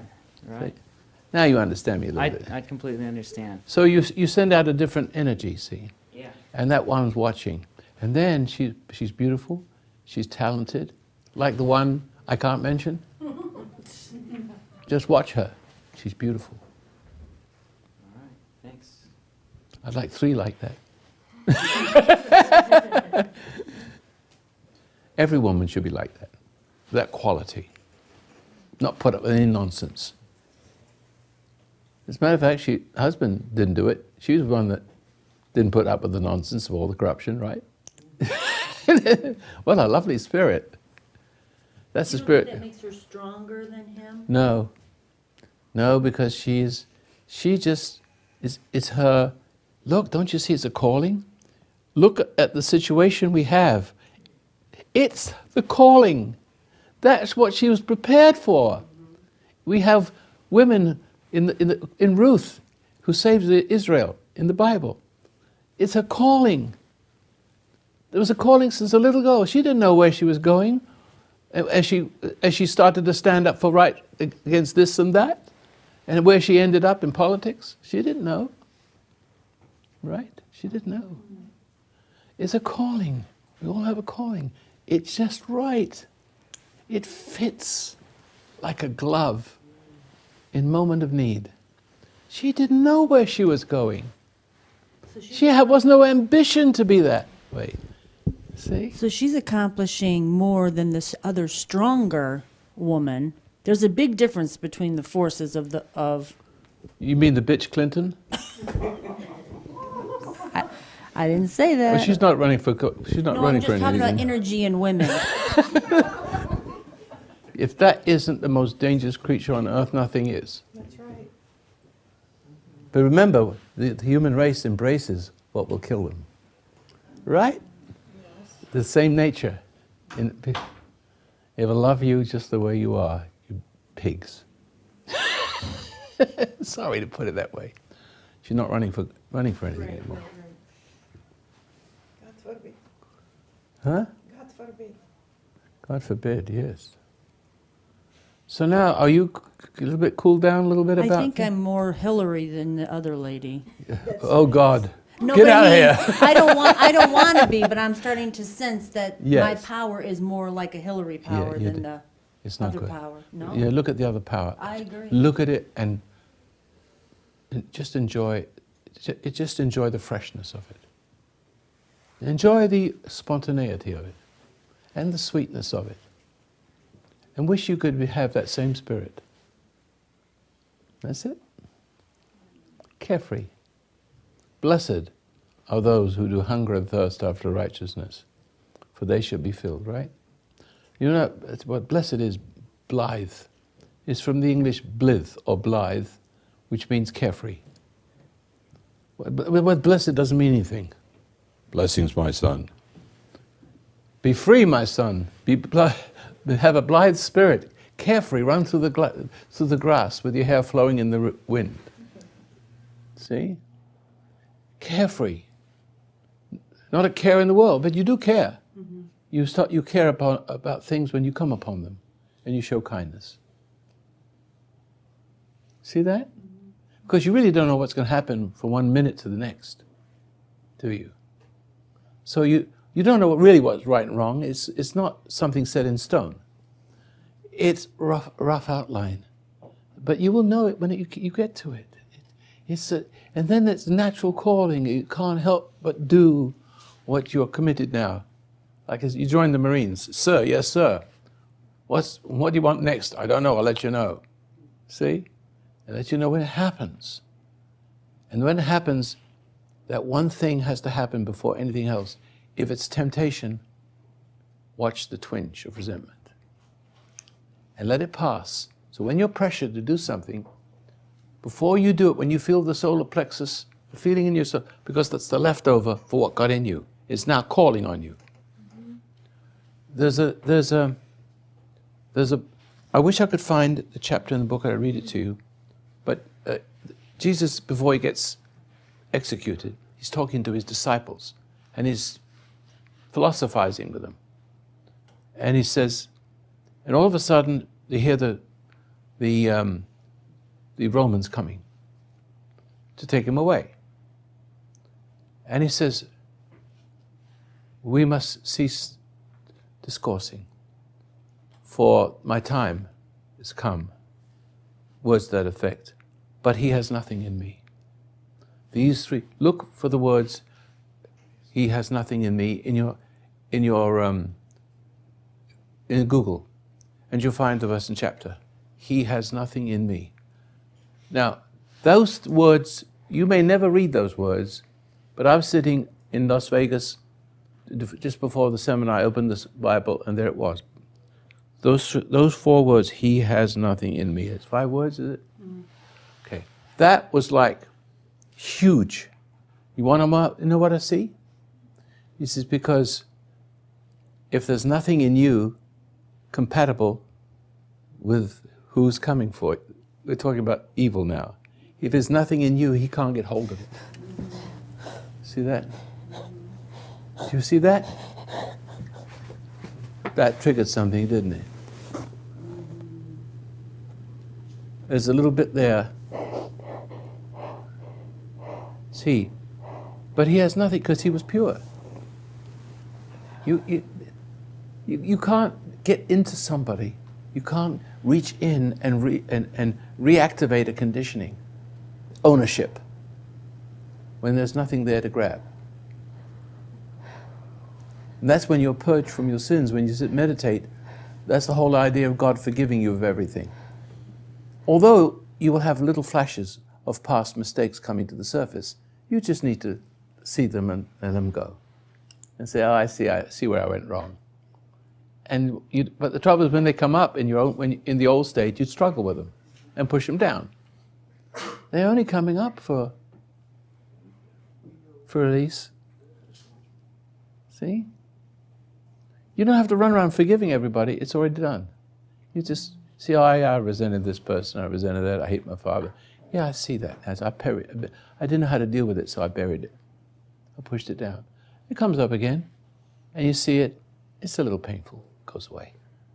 After a while, it's all gone. And you'll be that lively person again, free. So your conditioning has worked against you. You were complicit in the death of your son. You have to own it. Hard. That's a hard thing for a person from one state to another. You're complicit in it. You couldn't help it. But you couldn't help it. You couldn't stop it. And if you're not careful, you're trying hard to make sure this one works out, you're going to hurt him too. How do I not do that? You're trying to make up for the son you lost. So how do I don't want to You got to let him go. The problem is you got to stop being his mother and think you know more than a man. No, the truth is, my 6-year-old knows more than you do. I got a 6-year-old grandson who'll put you in your place very quick. You'll be surprised how strong he is. He won't let you mother him. He'll talk to you like a full-grown man. You won't believe it. It's a grandson of mine. He was here last night. You saw him. He's as bright as he is the brightness. Look at that brightness. And where's your brightness? Where's your brightness? It's buried in there somewhere. You okay? The judgment is just always trying to creep in. Judgment is just always creeping in. You just have to watch it, won't you? You can always see it ahead, but can you see it ahead of time now? I can feel it. Yeah, I can feel it strongly where I'm doing it. You see now, but the point is, when the judgment starts to come up, it's got resentment to it. Mm-hmm. Resentment is simply tainted discernment. I mean, judgment is discernment tainted with resentment. So if you can see clearly, and you start to see me, and then you start to feel threatened by who I am, the tendency is for you to project on me a wrong that someone did to you, like your father. Yes. See, and then to feel threatened, like I would then represent pain, because I'm reminding you by my innocence what's wrong with you as a judge. Yes. It has judgment on you. Yes, I feel it because it's here. But then what you do is judge me to stay ahead of the judgment on yourself. Mm-hmm. You have to think of me as someone hurting you, even though I'm not hurting you, and just being person. mirror. Yes. See? Yes. So but then there's also the people that are mean, that tempt you to judge them. And then I feel my meanness come up immediately. I know, but the meanness wants to be fed. It's not your meanness. You're not either good or evil. You're not good or evil. You have, but your inclination of your heart lends you to being the love of good and the love of evil. It's what you become. See? So if you incline your heart to good, you forbear to do evil. And when you when you lean towards good, then you are able to see the nature of evil and the trickery of it. And the trickery of it is always trying to make you resentful, to make you judge another human being, like I was talking to you just now. And it will own you. You've been owned so long by your judgment. You're just like a walking stone. Yep. Right? Mechanically doing this and mechanically doing that, and resenting everybody And everything. and yeah. everything, and just putting on a all- face and becoming indispensable. But when you were working when you were in a position of because you're so good you're a very good worker. I'll hire you in a flash. Forget about all your judgment. I still hire you in a flash because you're a very good worker. The trouble is, you'd be resenting me all the time because you'd be doing such a good job, and then you always do more and more and more. That's what I do. I overcompensate, and it just makes it horrible. Yeah. And then after a while, you Takes think the I'm taking fun out of advantage it. of you, and you're resenting me again. Yeah. I'm not giving you enough approval. I take all the fun out of it. I know.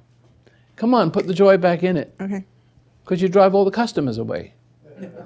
Yeah. Would you like fruit salad? I've got delicious mocha. Would you like some of that? How about a cherry pie?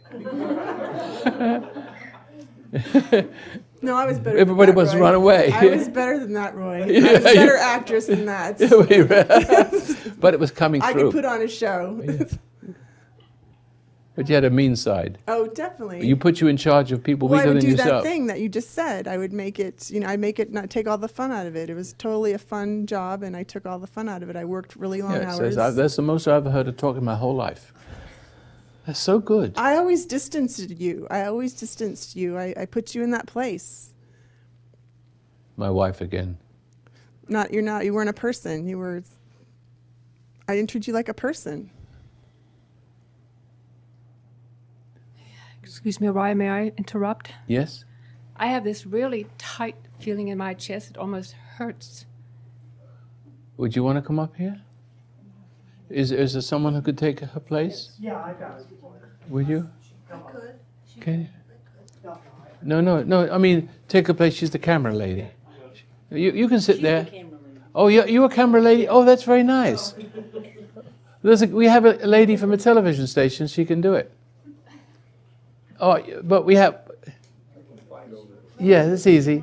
Thank you. Okay, but you said, what is it?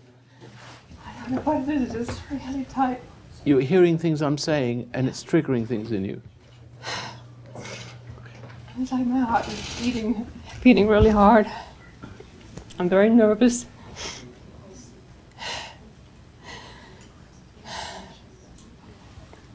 Something coming to the surface. So you've got something in you, haven't you? Yeah, I do. With that smooth, sweet surface, there's something in there. It's taking your life away, hasn't it? That's what's making you tired, isn't it right? Mm-hmm. Can you pinpoint it? Well, it's that other entity that's in there. I know it's in there. I can see it. And come out.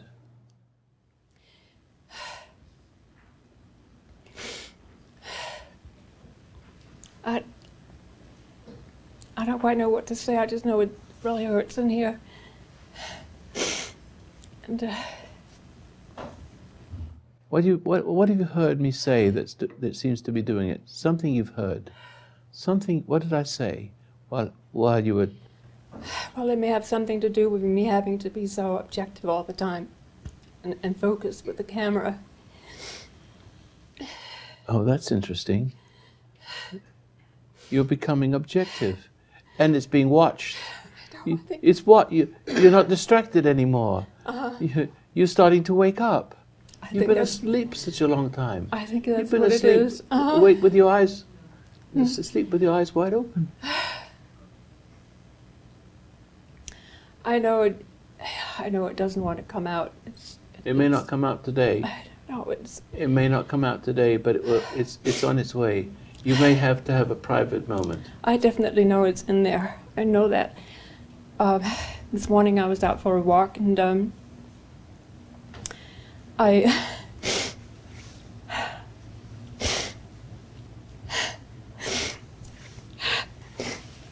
Go on.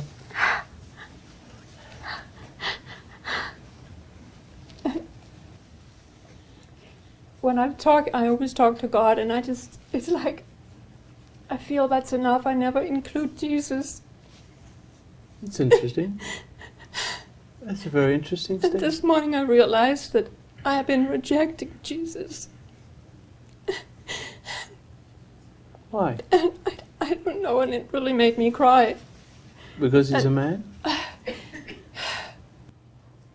don't know. I know you have to love Jesus in order to get to God. Well, not love him. I don't know about love him. Pardon? I'm not sure it's love. You have to I don't know. accept him. Shall I tell you how it happened to me? One day I woke up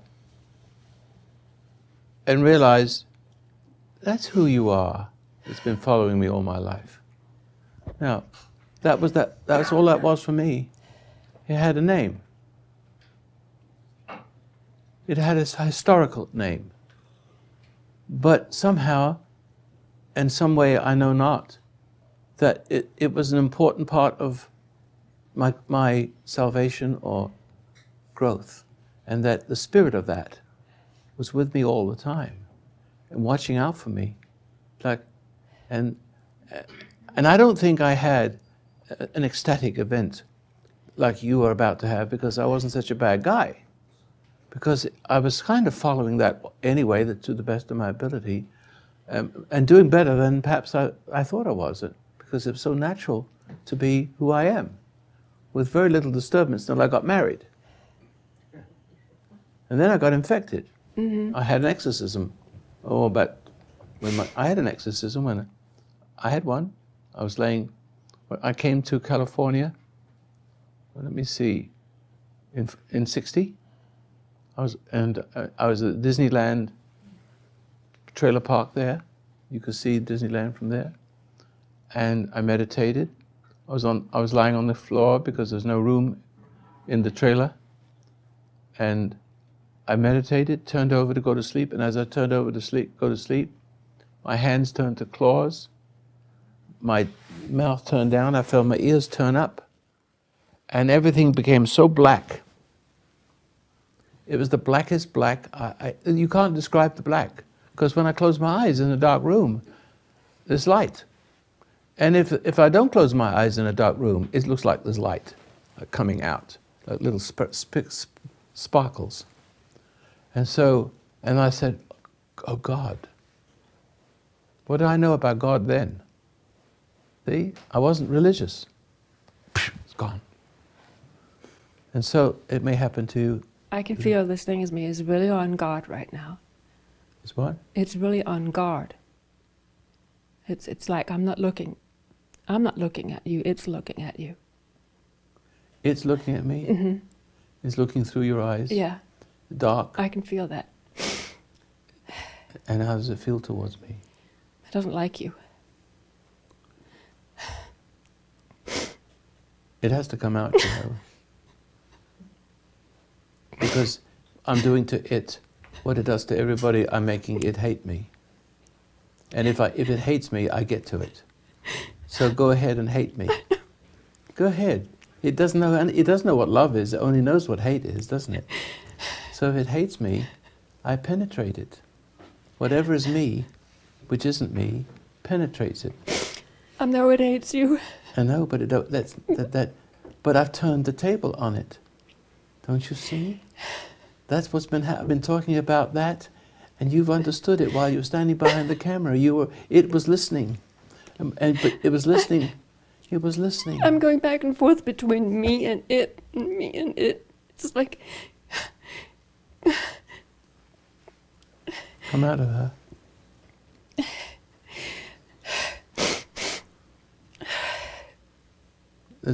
Give me that cross. I don't like to use this, but...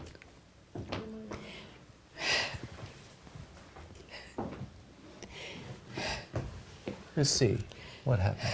It's a symbol. This is a symbol. It's only a piece of wood. But it's a symbol. And it has a traumatic effect on that thing. Now, what do you feel?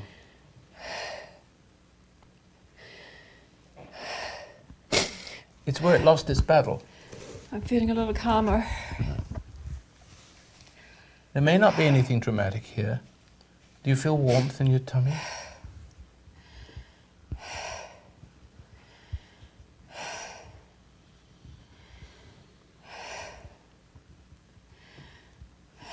Do you understand what this cross is? You don't have to understand it. It understands it. Because it's something that lives forever in it. It's a sort of forever thing. And so therefore it shares.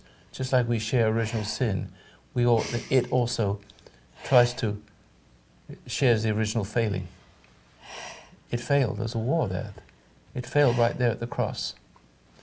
You see, so therefore this is a symbol. Some people hide behind crosses. It's still in there. I know it's still in there. It'll come out then. It may come out all on its own then, at a time. You will go through a private exorcism, and you'll be okay with that. You can call me if you want to. You've got my phone number, haven't you? You've got my phone number. Yeah. Is it passing a little bit now?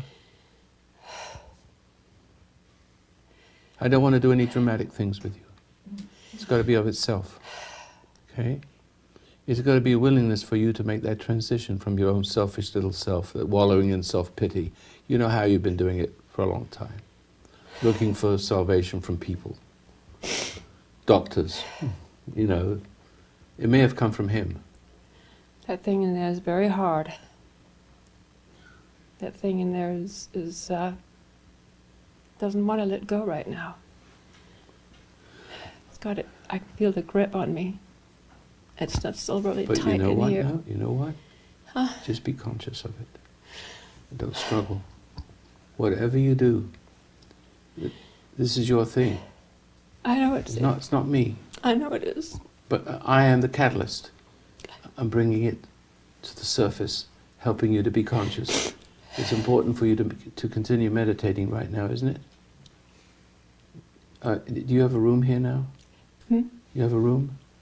Here? No, I don't. You have a place you can sit quietly and meditate? I can go into my car. Be a good thing. Okay. Okay, I'll do that. You do that. Yeah. I'll be here for a while. Okay, thank you. Don't want to force anything. It will be as it will. How are you doing? I can't even remember what happened. I just know something didn't like what you said, and now I can't even go in my brain to think about it. It's gone. There are all these temptations. I'm feeling weak right now, but I heard all these temptations are trying to come to me this morning, little tiny ones, and I just watched them, and I didn't make any excuses, and it's just been. When you had that exorcism the other day, it will come. It will try to come back. Yeah, and I have a slight little resentment, maybe a formation of a doubt that, well, maybe I didn't handle it quite right. Well, and I want to know all right, the recipe from. I'll give you a recipe. Whenever you're not sure about something, whenever a question rises, like, did I do it right? Did I do it wrong? There's one thing you need to know. The answer is, I don't really know, and leave it until you do know. Okay. The minute you start to struggle to know of yourself, when of yourself you can know nothing or even do anything, it comes back. Watch out for the little cracks like that. That's a good question. Remember, all of you, whenever you don't know something, it's okay not to know it. There's no sin. The sin is struggling to know. It tried to do these little tiny things this morning, and then in the bathroom, more kept coming out. And I think I handled it right. And What happened? well, it's been happening for a long time. It's an exhalation of air and just of this old nature coming out of my mouth. This may continue for a while, but I think you know what to do now, don't you? Yeah, but I want to leave here with the armor of God on me. You I do. want it.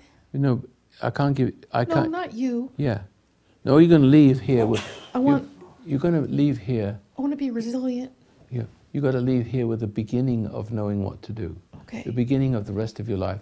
You don't leave here absolutely cured of everything. No. Bless you. But I have that. It's so deep. I know. But remember, there's going to be things that are surface, but you know how to deal with it from now onwards. Mm-hmm. You know how to deal with the outside. Yeah. You know that. Yes. Because you know that. And then you know how to deal with it when it surfaces, the old surfaces. It will tempt you in both places still. Mm-hmm. So you're not bulletproof yet. Mm-hmm. But you're armed, you're properly armed to deal with it, because the resiliency and strength comes through endurance.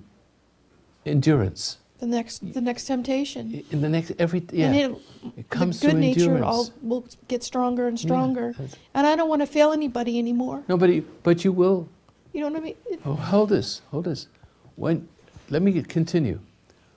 You will fail every now and then, but it's how you deal with the failing, because it will strike you sometimes when you least expect it. But you've got to be very careful not to be thrown into despair and say, "Oh my God, I'm lost because I've fallen." Mm-hmm. It will come at you all throughout your life, but to less of a degree. But Okay. it will come to you at a greater degree, but you won't notice it that way. It's like surfing.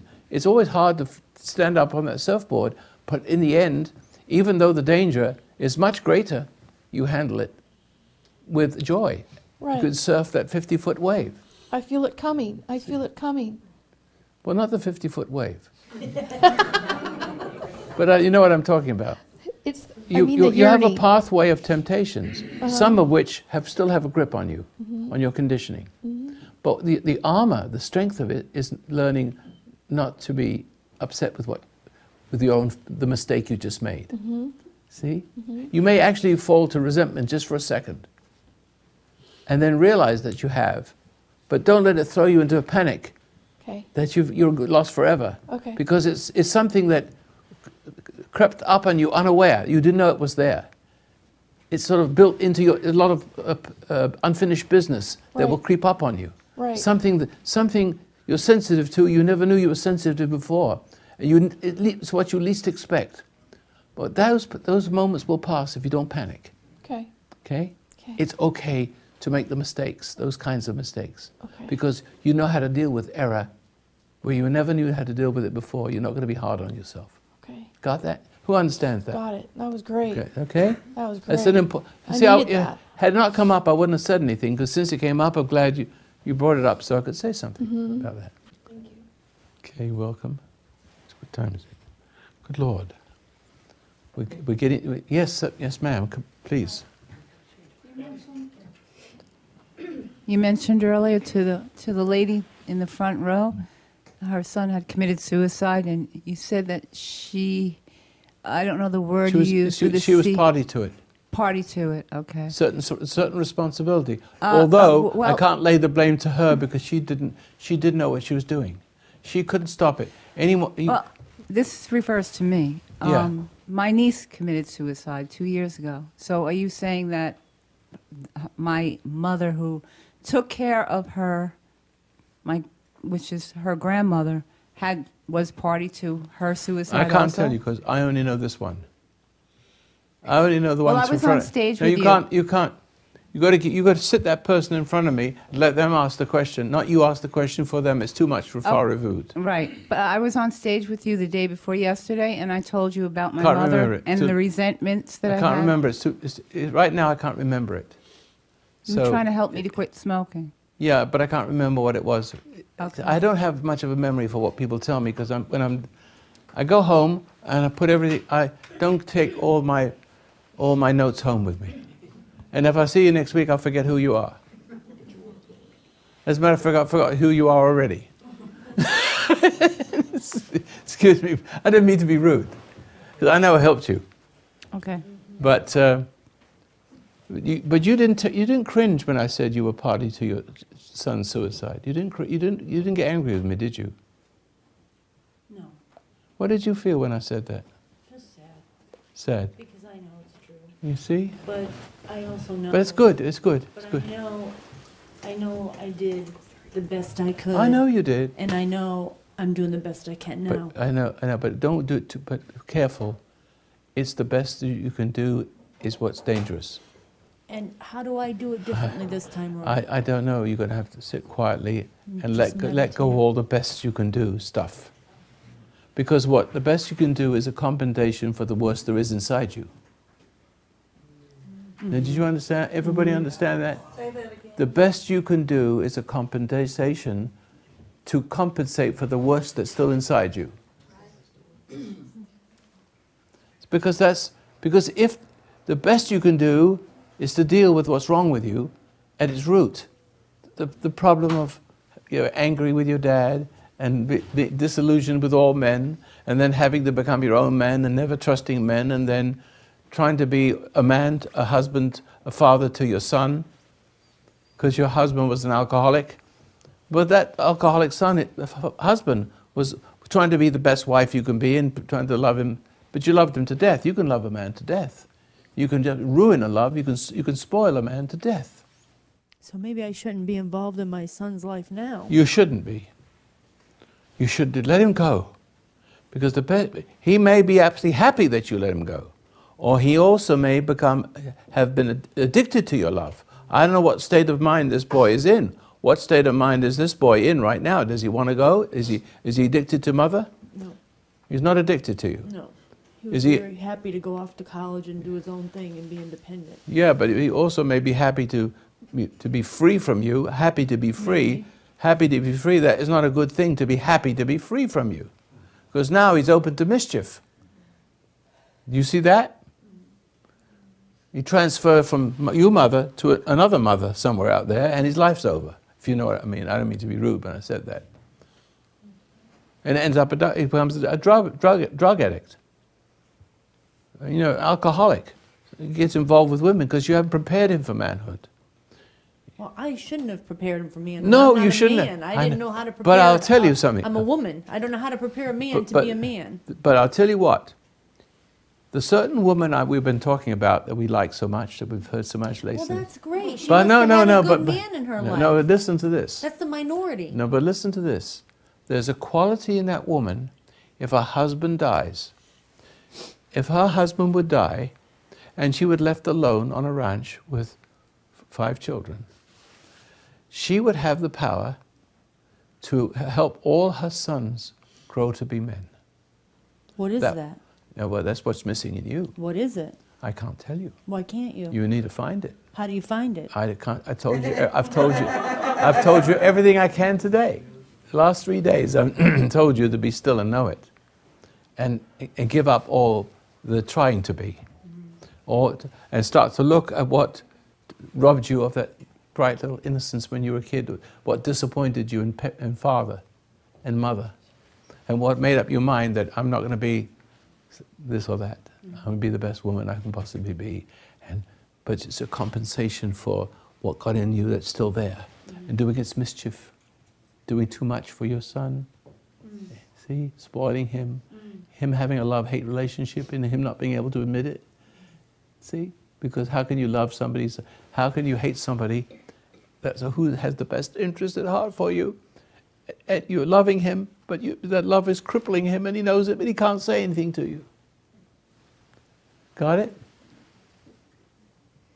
It's like the mother who pushes the son to be somebody, but then she takes glory in his future and what he accomplishes. But once he starts to be pushed, he needs to be pushed again and motivated. And after a while, it becomes, self-inflicting. In other words, he feels guilty not to be achieving something, and the mother taking all the glory for all his achievements, becoming a great musician and this and that, and now he become an alcoholic and then he blows his brains out. Or he gets sick in hospital and transfers the hate of towards his mother, towards his ulcer, what we were talking about before. You women, the lady I'm talking about, well, we know what we're talking about because I can't mention it, is beautiful woman. And a beautiful woman loves her husband. And she puts she's still respectful to her husband. She would say to her husband, do you mind if I play this role? And she would say, go ahead, honey, that's fine. Good man. You've got the talent. But if the husband would say, no, it's not for you. I don't think you. But if he's a good man, she would respond to that. She'd be happy to respond to him. But he's happy with. There's a happy couple there.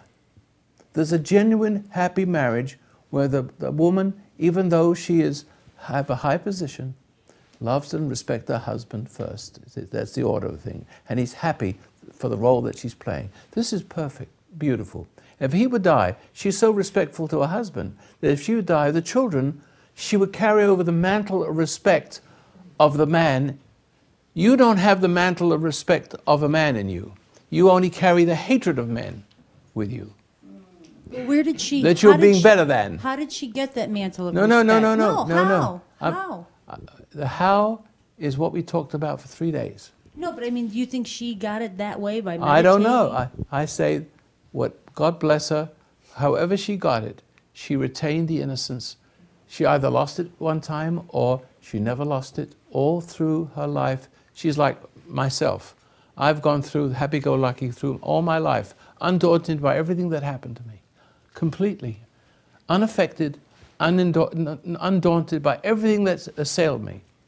I can't tell you how it is. It's just a blessing. You'll miss that blessing. So you try to have the blessing and you try to give the blessing and you have no power to give it. It's all artificial. There's a kind of woman that loves her husband, that loves men, that loves the nobility of men. They're very rare. But because she loves the husband, the children love her who loves the husband. That's the order. You find a man you can love, not to find a man that you can create in your own image so he loves you. In other words, you can't shape a man you can love. You have no power to shape a man. What you're doing is trying to shape men so they will love you, so that they're lovable. You can't do that. You're playing God. You've done that 3 times, as you said. Won't work. The best thing you can do is, if you can't find, you see, the trouble is, in that state of mind, you can't find the noble man. Noble men won't have you. You're too pushy. You push the good ones away and draw the weak ones that you can shape, that you can be better than. See? So that you never have to be a victim. You're always in the role of power.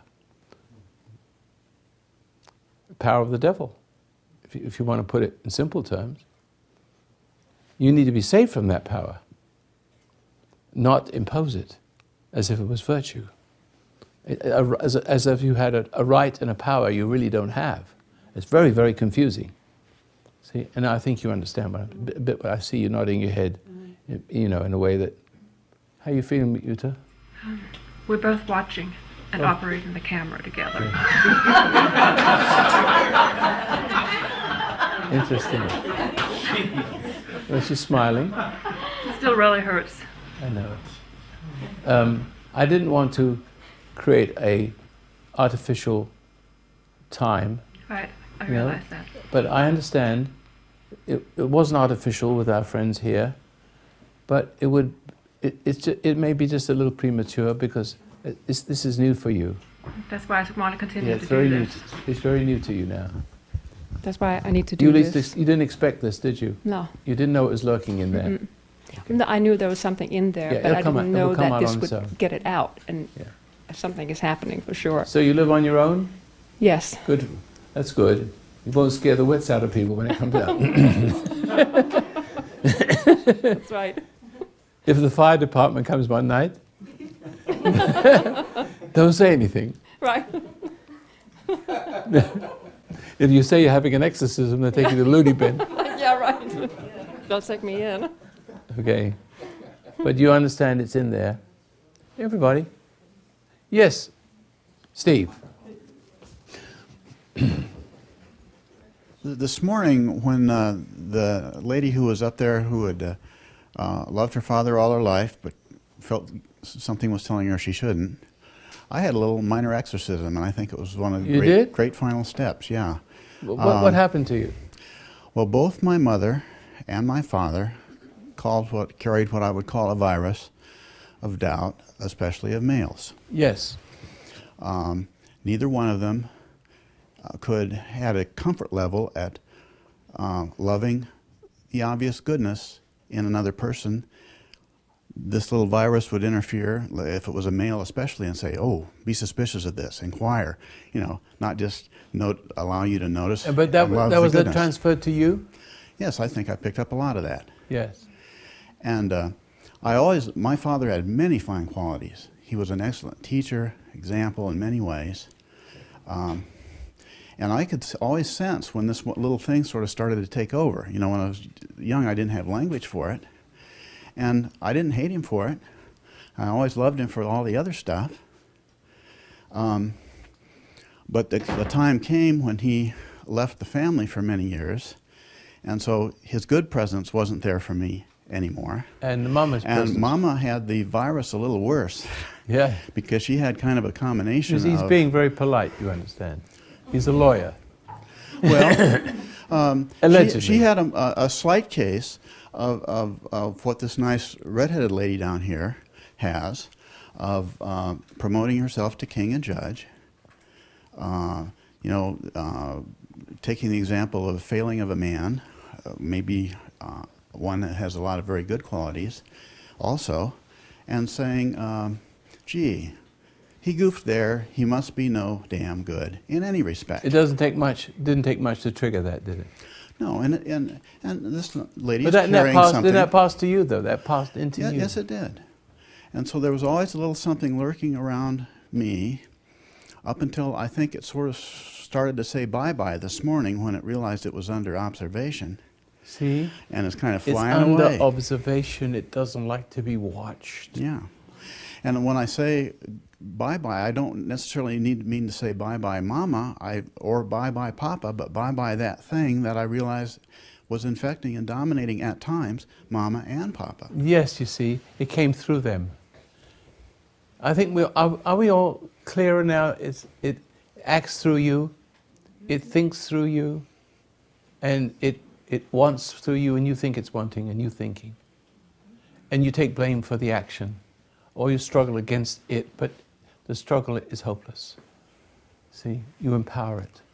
Well, an example of just what you're saying is, for years I felt guilty about having that feeling, and it wasn't me. It was something trying to work through me and trick me into thinking it was me. I was buying it by not standing my ground against it in quite the right way until just a couple hours ago. I mean, I was on the trail for a long time, but this was an important. I won't say it was the last step. Do you see now the whole human race infected with it now? Oh, sure. And many bad forces try to increase the strength of this thing by encouraging doubts of, encourage people in effect to rise upon your own pedestal of judgment and overjudge a situation, throw out baby with the bathwater, lose sight of the good that comes through people because you're so tempted to make a categorical judgment that everything in and about that person has to be bad because they do something bad once in a while. It just boils down to the fact that, forgive me for saying this, but the concept of judgment is very feminine. It lurks there, and it hates the hierarchy of men. It's the primary trickster virus. It's always unconsciously setting men up to fail. it cannot help itself. And the bottom line is that men dig it. Mm-hmm. They embrace it as a reinforcement of what has come through the female from the very beginning. Mm-hmm. And see, and then they saw that they get caught up with it. They call upon it. Mm-hmm. They call upon it. Mm-hmm. And it rises. I mean, it's active enough without calling on it. Right. But if you have a call upon her virus working in you, then you put a lady like this lady down here in a much more difficult position to dig herself out of, because you're in effect enabling that. Our lady in the front is calm right now. The uppity quality seems to have gone away. This uppity quality. Did you notice? There's the uppity, the you know, how do you do this and how do you do that? I don't know how to put it into words. He's settled down. Settled down, right? Settled down, but for a period of time I wanted to come up there and choke the life out of you. I know that. But it wasn't you, was it? But I have to take those risks. Because I see, you need to know the truth. And if you know the truth of it and what you've done, or it did it through you, so you don't have to take the blame. Because I know you're doing the best you can. You're right about doing the best you can, but it's playing with you, and it's creating mischief. Well, all you have to do is forgive your parents and let it go. And then you don't have to compensate anymore. And then you'll be a free spirit. That's all there is to it. Don't you see? You don't have to be the best mother or the best father. You don't have more children anyway. You know what, Roy? I think I just wanted to get it right this time. Yes. You know, and I didn't want my son, I wanted to do everything right, and I maybe overcompensated. Well, that's the dangerous part. Loving too much, that's what's the matter with you, right? See that? Please don't do that anymore. Because when you love too much, after all, what happens, if something bad happens, you'll think there's no love in the world, and you end up, you die a bitter woman, a broken, bitter woman. Because look how much I loved. Look how much I tried. Look what my son did to me. One dies, and the other one becomes an alcoholic, right? I don't want that to happen to you. And if I hadn't said that to you,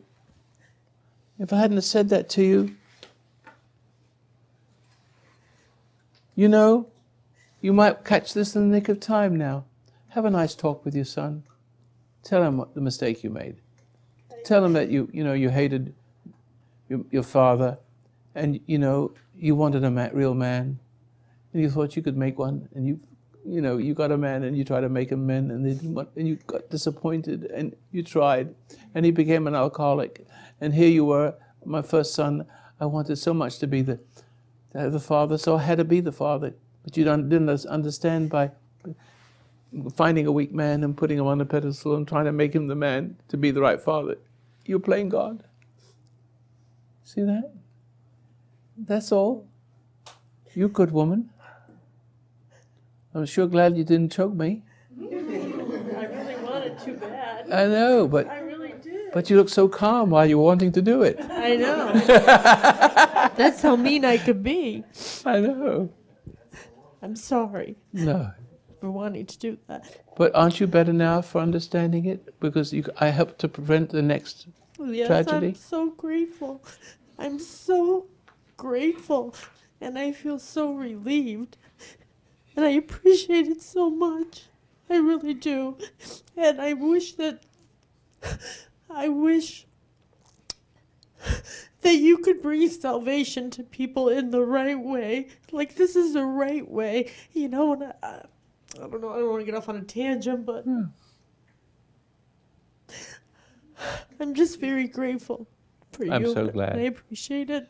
You're a good woman. You want good. I know you want good, but look how evil uses your good intentions to wreak havoc, and how to leave you bitter and desolate. Right? That's its nature. That's its pleasure. That's the Saddam Hussein in every human being. It has a way of taking your struggle to be good and acts through it, brings mischief. But now you also realize there's only one good in the world. And it's like, Our Father which art in heaven, hallowed be thy name, not my name. Thy kingdom come, thy will be done, not my will be done, on earth. Give us this day our daily strength, it's bread, and forgive us our trespass as we forgive. Remember this word. Forgive us our trespass as is a living thing. And that is the key. You've been forgiven, therefore, as you forgive, you hold on to that forgiveness. If you form a judgment after you have been forgiven, your guilt comes back tenfold. Do you understand that? You've got to understand the gift you've got, because when you discover that the weight lifts off your shoulders, and you realize that you have an obligation to pass it forward, to show you are a forgiven person. But a forgiven person forgives. He understands that others don't know what they're doing. Because you were that way yourself. You didn't know what you were doing. You've got to forgive your dad. Let it go. You're not a little girl anymore. You're a grown woman. You look in the glass darkly. It's the scripture. You see it, now I see in a glass darkly. It goes on to say, when I was a child, I thought as a child. And when I grew older, I put away my childish things. Put away your childish judgment of fathers. Stop looking for somebody in that quality in a man. It isn't there. Look for it in your heart first. When it's in your heart, then the need for a man disappears, because you have found the man of all men.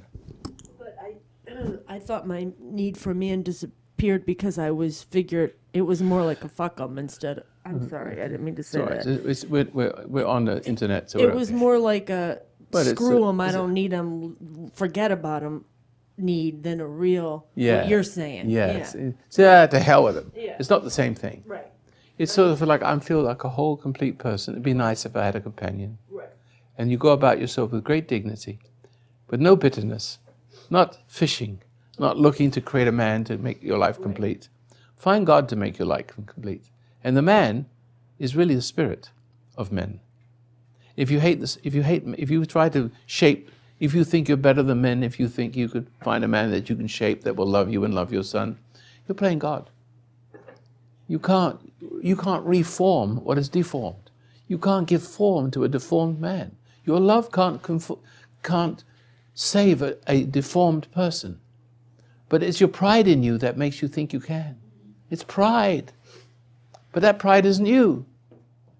It was acting through you, through your anger towards your dad. Dad meant no good. Look, my father disappointed me. I'm going to be my own man. I'm not going to be beaten, and I'm going to be degraded like I was when I was a kid. I want to be in charge. But you try to make your own man. You try to find listen, I was my mother's husband, in a manner of speaking. But if you take a 6-year-old and your father dies, the father dies of a 6-year-old boy, if a mother turns to the son in such a way, that 6-year-old you will draw from that 6-year-old the wisdom that you never knew was possible from a 6-year-old. So women, if they're wise, would not ever mother their sons, but always look for to consult with his manhood. Consult with it. My mother did that for me. She didn't know she was doing it, but she did it out of just being pathetic. She threw the responsibility where I would have, if I was an ordinary kid, resented it. But I would have taken the yoke and grown up with an alcoholic. But I took on the yoke naturally. I didn't resent or begrudge what the role I was put in. I assumed it naturally. See? Mm-hmm. And so that was good for me. Mm-hmm. My brother's jealous of that. He thinks my mother loved me more than him, and he has a terrible hatred. Terrible hatred. And it's really silly, because I was a good brother to him. I'm almost 3 years older than him, and I took him to Africa with me. I put him through university, and I paid for his room and board so he'd get an education. I couldn't afford an education for myself. But he was such an arrogant person. He feels indebted to me and hateful, resentful towards that fact. Some people feel humiliated when you help them. Mm-hmm. They feel less. See? People on welfare feel that way. They feel, first of all, entitled. They feel, and after a while they feel degraded. And then they become thieves. I don't want to feel humiliated by a handout. What's mine is mine. What's yours is mine. I'm going to steal it. I'm not going to go. That's what causes them to steal. Ego puffing up. Doesn't want to be humiliated to be given anything, but they have not able to get it for themselves because they've lost the power to function from the root of a self. They can't do anything. They can't work. They don't want to work. They're big fat egos. They'll steal and kill you for money because they think it's their right. See? Okay? Give me a minute. Give me a... Thank you so much. I appreciate your help. Be welcome. Thank you. I never wash my face again. See? It was hard. It was not easy for me to tell you. I appreciate it. You'll be okay now. It's hard truth. Okay. Let's see. Well, we are coming to an end of a delightful 3 days. I don't know how many, some of you have been here for 3 days. Everything is excellent. Thank you very much. Well, thank you very much, my friends. And enjoy your dinner. I'm wondering if I could say something. Yeah, one thing. May I, do you think I need exorcism? No. No? I'm okay? No, I can see. It's a bit late in the season to ask for that question. And you still, if you don't mind me saying so, you're still like a rock. I'm a rock? You're not, I haven't penetrated you. I haven't come near to your problem because there's a wall up between you and me. An exorcism, you just can't just do it on order. I like to have an exorcism and hold the tomatoes and French fries. I mean, yeah. Would you say that's the same problem, me, Roy? You're all right. Wall up. I tell you what, we'll work on you more slowly. You're going to be okay. Right. They don't rush anything. Everybody moves in their own speed. Everybody have their resonance, the certain resonant frequencies that when it gets to a certain frequency, we sort of like connect. So we have to bring you to that frequency where we can communicate. And Yuta right now, our camera lady, I've known her for many years. She's worked for me. She's got a little business going. I've known her problem. It's always been she listened and she listened. I mean, explanations after explanations, and we weeded out a little here and a little bit there. But all of a sudden today, it's starting so much to stir in her. But I've known Yuta for many, many years. 20 years? Not that. Yeah. I've known this. I know this lady over here who's kvetching, but she's always been an independent human being. She has her own film business, and is that right? You had your own. No, stained glass. It's stained glass, but anyway. But boy, she had her own business, and she's made lots of mistakes, and I've had lots of conversations with her. But it was still not penetrable yet. All of a sudden, for some reason today, we've gone through a lot of detail. But I think a lot of the reason why Yuta and yourself were stirred in the way that you are being stirred and see it, because things are happening dynamically through the audience. And you're seeing through their eyes, there's a sort of empathy to feel what they are feeling, and suddenly it's stirring up in you. You're I'm also really tired of being this way. Yeah. I don't want to be this way anymore. I really don't.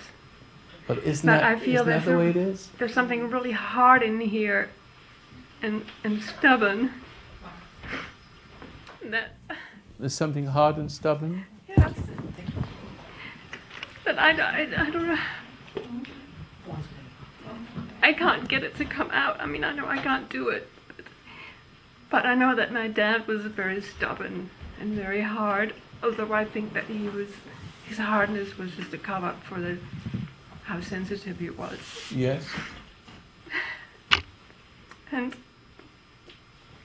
I don't know That's an where to interesting go right thing now. you I just said. have to wait and see. You do, a little bit. I'm always available. You know, I'm nearby. Yes, thank you. You know, I'm very nearby. Thank you. I just don't want to be this way anymore. No, that's the last question. We are now officially adjourned. And I thank you.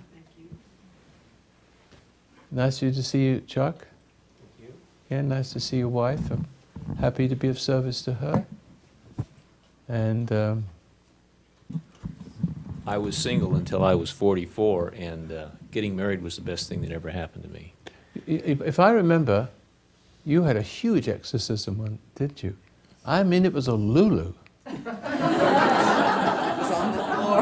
That changed your life, though, didn't I think I hold the record. You have no idea what he went through. I want to say that I was at that seminar. We were not going out at the time. Yeah. And she was crazy enough to marry me. It was a Lulu. But there's a good man in there. Yeah, and he was, after that thing, he was went, crawling look on the what floor. you got. Yeah. And it's a lifelong struggle. You deal with evil every day. But you have the power to meet it. Yeah. That wasn't there before. No. That's why it got in. What happens is it gives you a hand up on dealing with this, staying in reality and knowing the difference between what your mind is telling you and what is you. And that's a very delicate thing. And You could you give lots slip of lectures back on that. and forth between that all the time. And the minute you think you've got it figured out, you're in for a big fall. Absolutely. And the funny thing is, after a while, you don't have to stay on your guard, because it's just like eating the wrong food. All of a sudden, your stomach is upset. I mean, you just don't feel well when you fall into this other, believing your mind and what it's telling you and the voices that you hear, whatever it is, that's guiding you, your intellect, But your you know brain. what psychiatrists call this?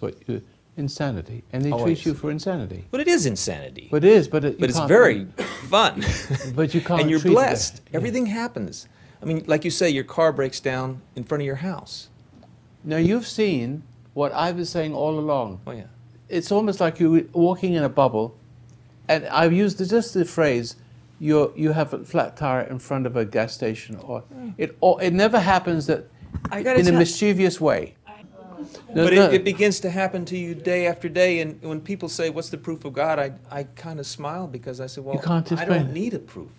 Every day." There's a perfect example of what I'm saying all along. My day is daily miracles. And now here's the difference. If you were in the other world, it happens opposite. If you have bad luck, how do they say that? It wasn't for bad luck, I wouldn't have any luck. Yeah, it wasn't for bad luck, I wouldn't have any luck at all. That's right. But when something bad happens to me, I say, "Uh-oh, there's a sign here. I need to change something." And it's not bad at all, because what's happened is the bad stuff is really the good stuff. If you endure it properly, it leads to a reward, and it's sort of like it leads to something good. Right now, I'm kind of coming out of a year and a half of a struggle. In a sense, it's not a struggle, but it is inside of me. Yeah. And I was just, a hair's breadth away from getting out of it, but it didn't happen until this morning. And it just happened. What? And it's just like, well, it's the difference. I don't know. I really don't want to even say what it is, but it's because we get so caught in our minds, and then we like you say, it's the same thing you've been saying all along. We struggle with our minds. We struggle with our minds. We struggle with our thoughts. We struggle with being good. We struggle with not being bad, and in a way, the struggle leads to the solution to the struggle, but the struggle itself. It's got to be a different kind of struggle. It is. It's not. You have to be a struggle at all. spectator. You've got to be a spectator. That's it. That's it. A spectator. You just have to simply watch the struggle. Yeah. And then it's done. And watch other people writhing because they can't get to you. I know. And it's a lifelong process. Yes. God perfects you So for whatever purpose He has. So you understand the meaning of becoming perfect.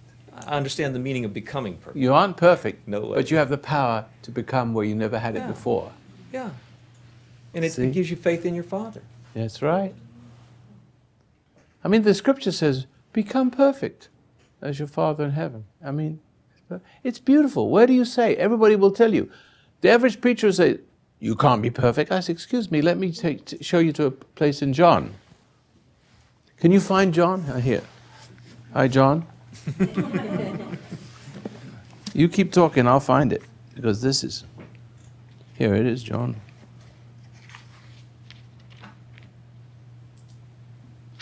Which John is it? Here it is. Here it is. Here, look at it, how beautiful it is. Little children, these things I write to you that you may not sin.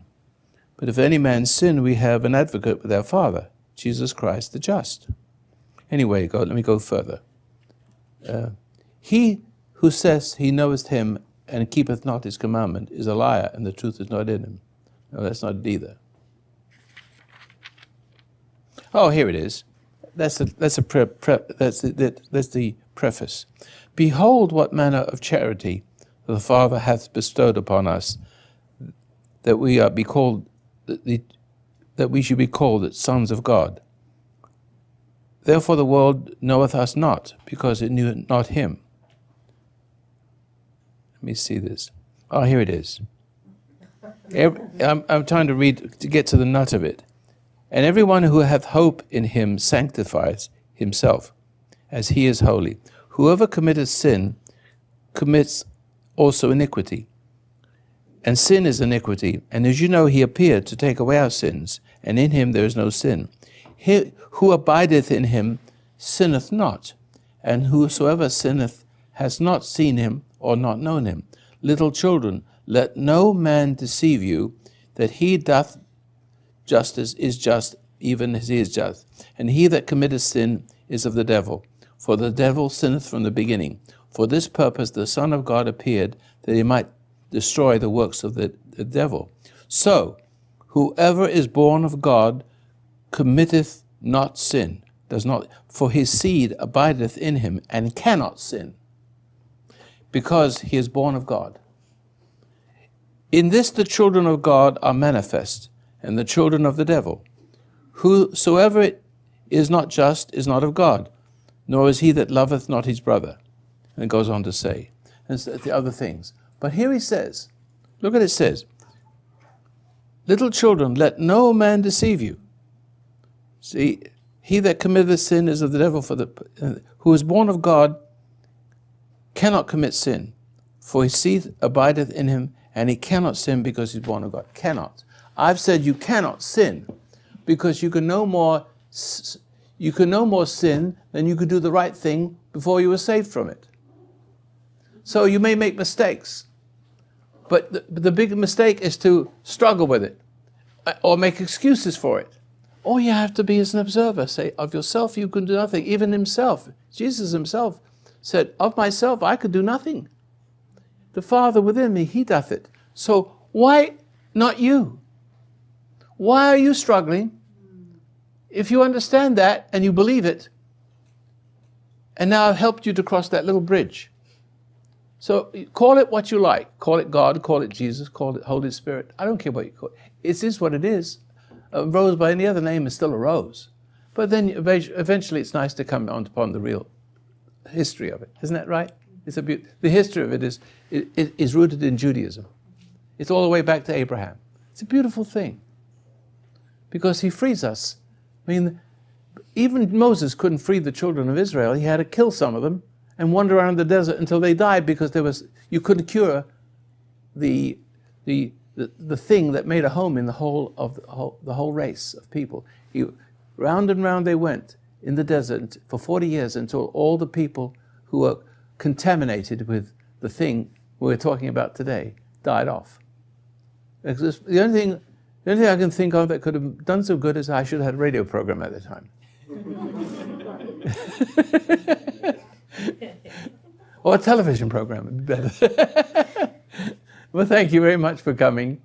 And if you need me, you know, you've got my telephone number. Okay, it's not quite as bad now. Yeah. I think it may pass. I think it's not so much on guard anymore, but I think it's still there. But It'll pass. it's not being watched so much. Right Yeah. now. You got a nice spirit. I think I could really tell that when I was up there, it was just watching you like a hawk and being so hard, I know. not wanting to budge. It will. It doesn't have the power. You're lucky her thing and my thing didn't gang up on me. Say good night. But you understand, Say good night, Roy. they couldn't if it tried. Say good night. Good night, everybody. What's that? Diane. Oh, Diane? What's that? Is this something I should read? I don't know. She wanted. What is it? It's something she wrote this afternoon. Oh. About me. About you? Yeah, about me. You want to read it? No, but I told her I do need to come down to say it's true. Okay. You want to read it? That's why you Well, held it I up. don't know quite what's here. I looked at it just briefly, but it's just true. Well, you want to read it? Why don't you give us an encore? Ready? Diane's my daughter. This is by Roy's daughter, Diane. Is that for the newsletter? It'll be in the newsletter. Okay. All right. I know it's got his glance at it, but it Sounds like a big confession to me. Yeah, Jessica.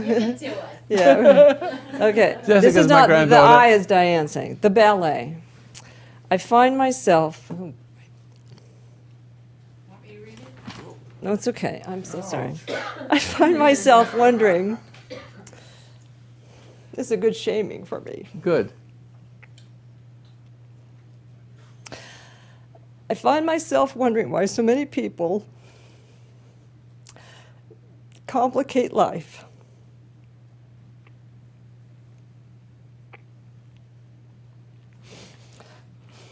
Having a hard time? Yeah. This is what I did to your granddaughter, right in here. Go ahead.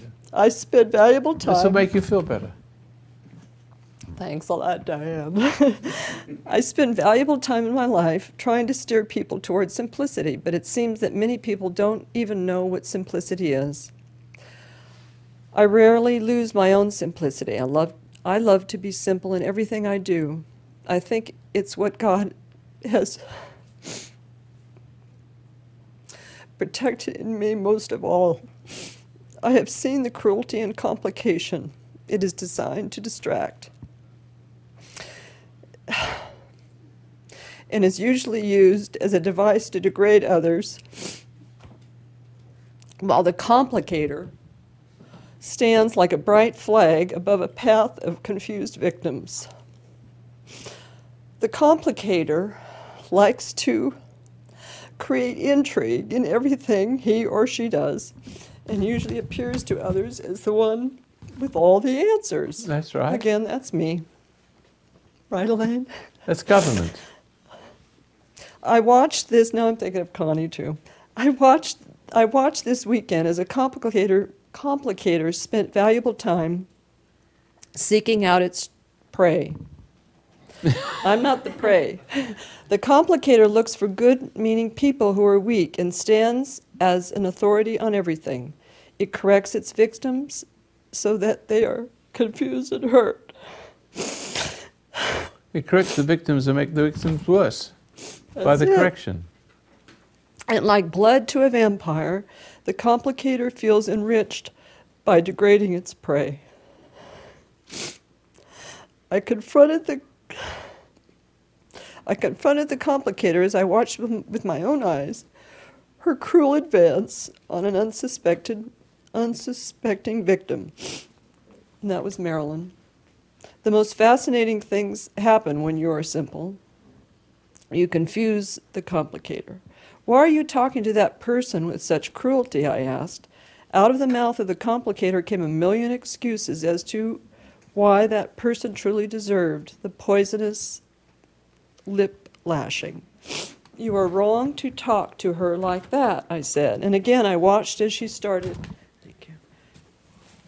As she started to confuse herself, and that's the absolute truth. I am the most confused. And I think I confuse myself more than anybody. I know. That's good. That's really good. Because I don't think you were ever confused, Jessica. No, I wasn't. I think you were just. I think you were just. You were just. Yeah. I explained. That's spoken like a master's.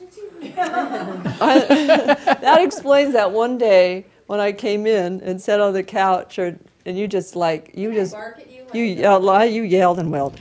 I explained that working with people should be like a ballet, especially if you're working for a greater cause. I called my friend in to help the complicator understand what I was talking about. I said a few words to my friend, that's Pam, the chef, our wonderful chef.